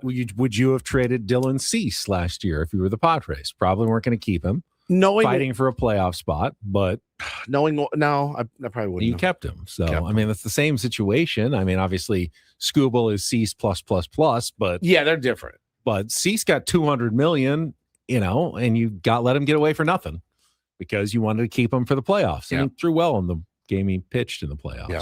And then finally, Astros over the Guardians 2-1 as Houston wins the series, and that's your MLB Reacharound. It's crazy to me, the Artie stuff. And again, that could just be posturing, right? It could just be. It could be, but he's also many times said the same thing and then not really done the smart moves. There's trade deadline. There's also a huge track record of not trading guys who should have traded. So while I do understand that, maybe this is, hey, I'm going to be smart for once and say these guys are off the table. But then getting more for them because Detmers has got years of control. He's really, really good. Adele is probably ready to be moved, and but yeah, they have pieces that teams are going to want, and now maybe based on Artie's potentially very smart comments, they're going to pay more. Have to pay more. You never know. I kind of doubt it.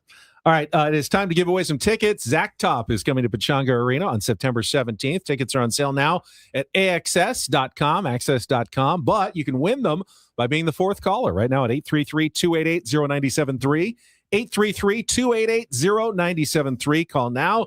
Win your pair of tickets to see Zach Top at Pechanga Arena this September. All right, we'll come back. We'll look at the pitching matchups for the series against the Atlanta Braves, the NL, one of the top 2 teams in the National League, and actually both of them coming into San Diego this week for the homestand. Get to that coming up next year on 97.3 The Fan.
He just, here, I'll show you a little. Just a little. Please don't. Just a little bit. What hurts on you? Nothing at all. A little bit. Not that now. So let's say whatever you're about to touch is the only thing. Let's say it's gonna hurt. Right? All right, yeah. Okay. Pretend your knee hurts. Pretend your knee hurts. It's going to in a second. Right here. That is not pleasant.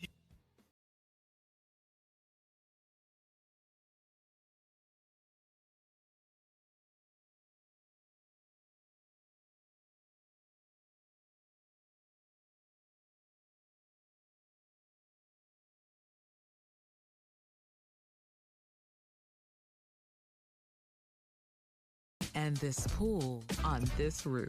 This is all for you. The all-new Hamul Casino Resort, now open.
Carlos wants to know if anyone watched House of the Dragon last night. You guys aren't big George R.R. Martin guys. I did watch the season premiere. You did? House of the Dragon last night. What is it?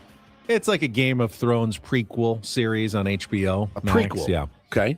It's, It takes place hundreds of years before the Game of Thrones story. But, same families. Targaryens, the actual dragons, though, are breathing fire. And last night's episode, no spoilers, but lots of action to start season 3 of House of the Dragon.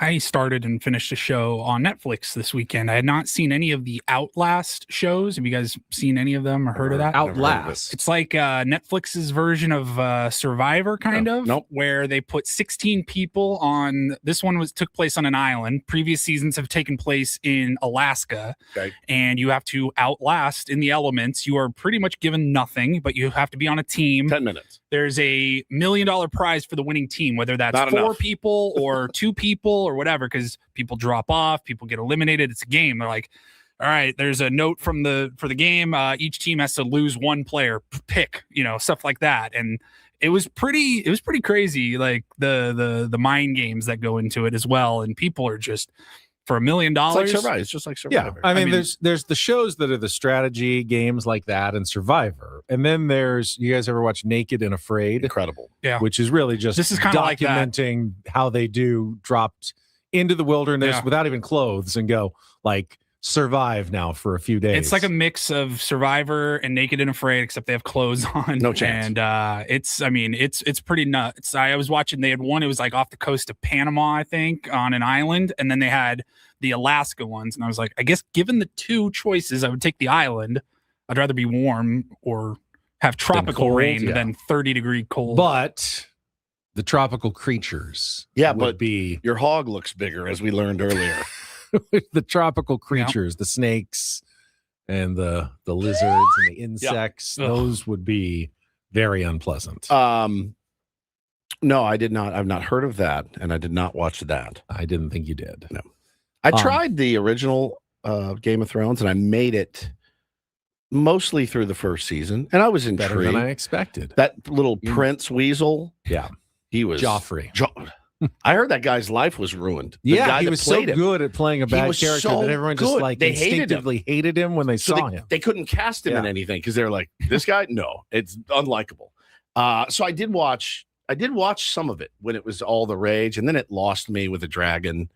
But like the storylines and stuff were good, but then like a dragon showed up or something, and you do not like fantasy. You like real I tried it. I watched the life. first like 4 or 5 episodes. I was like, there's a lot of naked people. And that was like a big selling point. You know, there's a lot of naked women. Like, it's literally a click away anytime I need it. So it's not this. You're not selling me on that. I don't need to get through the 12th century sausage fest first just to get to the women. Exactly. I watched a movie. I do this. I've told you guys before. I will get in these weird moods where I just want to watch kind of a bad movie. And I watched a movie called The Neighbor. You know William Fichtner? Yeah. Yeah. He's great. And he plays a guy. It's just called The Neighbor. It's on Amazon Prime. It's a few years old. I looked at the reviews. It's like 3.7.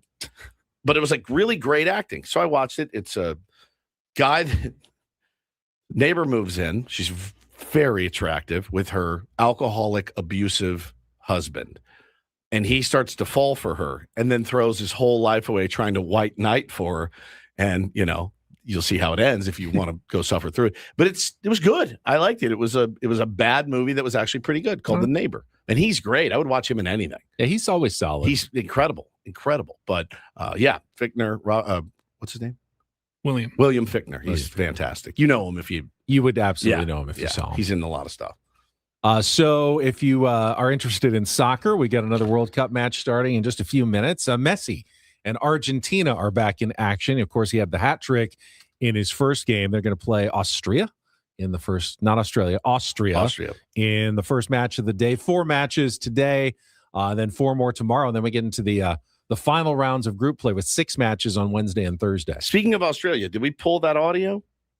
I did. It's if you want to hear it, it's Paulie's got it. He can pull it out of our I got it. Our Twitter chat. But one of the things that you've been seeing a ton, I would say my Instagram has been peppered with videos of foreigners, tourists to the United States talking about eating at U.S. restaurants. It's so good. They're all over the place. Everyone's reacting to going to Buc-ee's and getting the barbecue sandwich for the Buc-ee's, first time. Waffle House. Waffle House. And I saw this one, Australian guy at Texas Roadhouse for the first time. It's amazing. I don't normally go to fancy restaurants, but like I'm in America with my son, so I'm like, let's go to Texas Roadhouse.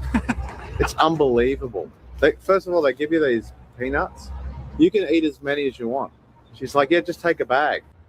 Then they come out and they put this bread on the table, and I'm like, I didn't order the bread. It's like, oh, that's free. It's like, and she goes, and if you want more bread, we'll just give you more. And this bread it's as nice as bread can possibly be. Like, if you're an Australian, try and picture the most unbelievable bread, like Subway bread. Got this fancy butter. And they just to be clear, there's nothing about these rolls that is like Subway bread. No, Australia Subway it's bread like is better Subway than ours, bread. but- It is not like Subway bread. It's way better. Give you the Coke, of course, it's America, so it's unlimited refill. And then it was all like ribs and steak and chips. There was an onion that had been deep fried, and you dip it in the sauce. You just leave there so happy. And then Australians are all like, yeah, but in America, you've got to tip. No, you don't have to tip. You want to tip. These people are the most wonderful people in the world. I don't even know why you Americans are so angry all the time. You guys have Texas Roadhouse in your country. It's great. You should just be walking around wanting to hug everybody. It's so good. It's so nice. It's the nicest bread. Nice. And I'm sitting here going, I've been to Australia. I don't remember them not having good food. I know they eat Vegemite. They do. It's not great. Pretty gross, actually. I say that I've never tried it, but I've smelled it. I smelled it. That was enough for me. Plenty. Vegemite sandwich. Bread, we'll just give you more. And this bread it's as nice as bread can possibly be. Like, if you're an Australian, try and picture the most unbelievable bread, like Subway bread. Got this. I think Subway bread. It's nos. I do feel like there should be more Texas Roadhouses. There's only the one near us, and it's jammed. There's a line out the door. Time. You have to go to dinner at like 78 4. there, and we tried not too long ago, and we pulled up. We pulled up steaks. You can go online and put your name in early. Yeah, it helps you a little bit, maybe. Yeah, because my kids love it. So it's so good. I love the travel videos and people coming here and finding some things that most Americans kind of turn their nose up at, right? Right. I'm sitting next to one right here. It's good to be reminded sometimes of the things you take for granted. You got it pretty good. That other people realize, hey, this is pretty cool, and you don't even think about it that often. For sure. Nice. Nice. Nice. Nice. All right, let's take a quick look ahead at the series. The Padres Braves starts tonight, back home after the 9-game road trip. Game 1 will be Grant Holmes on the mound for the Braves against Michael King. Just waiting for Michael King to look like Michael King. Will this be the night? It's a 7:00 game because it's an ESPN game. What?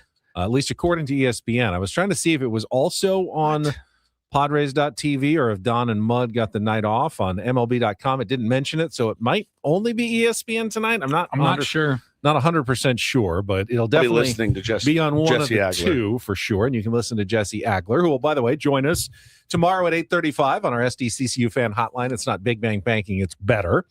Tomorrow's game is J.R. Ritchie for the Braves against Griffin Canning. That's a 6:40 normal start time. J.R. Ritchie going to look like J.R. Richard against this team. On Wednesday, old friend Martin Perez will take on Randy Vasquez at 5:40. So it's not a day game. It's just an hour earlier for the getaway day on Wednesday. Ronald Acuna Jr. still on the injured list. Yes. Braves haven't been playing quite as well lately, but make no mistake, this is a very good Braves team. They are very good. Yeah, and they're going to be mad. Remember what happened last year? They came into Petco Park. Padres swept them all 4 to start the season last year in a 4-game sweep. So, yeah, I don't think that's what I'm hoping for. What are you hoping for in this homestand? Oh, my God. 3-3. 3-3. Oh, my God. Like, 3-3. take that right now. Oh, dude. Sign up and then for they 3-3. go to Chicago and Los Angeles for 7. Yeah. So you're thinking 3-4 there would be amazing. Incredible. Which means if the Padres get through the next 2 weeks and are still a game above 500. Are they 2 now or 2 what? now? 2. Yeah. So if they play the next 2 weeks in 6 and 7, sold. We consider that a win, right? Sold. And remember you said that, though. And you're 500 going into us hopefully slightly, easier second half of your schedule because that'll take them to past the midway point of the season. I am so signing up for 3-3. You're not looking for 5-1 here. You're just signing up for 6 and 7 over the next 2 weeks. Absolutely. 6-7. 6-7. Yeah. But, there's also the possibility of 1-12, which is definitely not that would be the season ender. Yeah. You've just got to avoid having your season go completely off the rails. Yeah. For the next couple of weeks. It's a dangerous such time. a huge stretch coming up for this team. So strap in. You haven't played that well at home. You're 500 at home. Yep. You need to have a good homestand. Do you think we'll know after the next, what did you just say? 13 games. After the next 13 games, will we know if this team's going to be a buyer or seller? No. They're going to be a buyer. Knowing what they're if they do go 1-12, they will be pushing themselves toward being sellers. Yeah, I remember saying it last week. I still feel it this week. It just kind of feels like this purgatory-like feeling with this team where I'm on like, the edge. I don't. There's been teams in the past where I'm like, hey, this team is right there. They're on the brink. Like, believe in this team. Go out, get whoever you can to help, push them over the edge. I'm not really feeling it right now with this team. I don't feel like they're 1 or 2 players away from, going on some insane run. You got to show me something, man. But I think you got to show us something. This hovering, win 3, lose 4, win 2, lose 3, like this back and forth kind of hovering right around 500. That doesn't help anything one way or the other, buyers or sellers. They're grinding. I mean, they are grinding. They're staying, 2 games above 500, again, shades of 23, which is tough. It's tough. They're so not reluctant, but they won't go on a run. Like they just refuse to go on a nice 5, 6, 7 gamer right now. So again, man, you can only do what you can with the guys that are injured or guys that are healthy. But starting pitchers got to pitch better, and the offense needs to show up. And they tried to take some of the burden away on Friday night, and they should have. That should have been an easy dub. You didn't knock DeGrom out. You let him stick around for 5 2/3 or whatever, and no foot on the throat. You gotta show us something. Arturo says, I've been watching this team since 1976. This is the most enigmatic team ever. I still give that to 2023. Oh yeah, but this is, as you said, Woods, kind of similar vibes to that season. No, I stole that. That's not a Woods original. I stole that from somebody. They refuse to get on a roll. Yeah. They're just treading water right now, but we'll take that over the next 2 weeks. Yeah, exactly. Keep treading. That's all you can kind of hope for. Don't fall off the cliff, man. That's it. All right, ringing endorsement, by the way. Don't fall off the cliff. Don't fall off the cliff starting tonight. We will come back tomorrow morning at 6 a.m. to talk all about it. And again, Jesse Agler will join us at 8:35. But that is it for us this morning. Braden and Frank coming up next. Frank spent all weekend out at the NASCAR race. He was in 7th heaven. I saw him out there. So happy. For executive producer Paul Reindl, for Stephen Woods, I'm Ben Higgins. Have a great rest of your Monday from all of us here at San Diego's #1 sports station, 97.3 The Fan.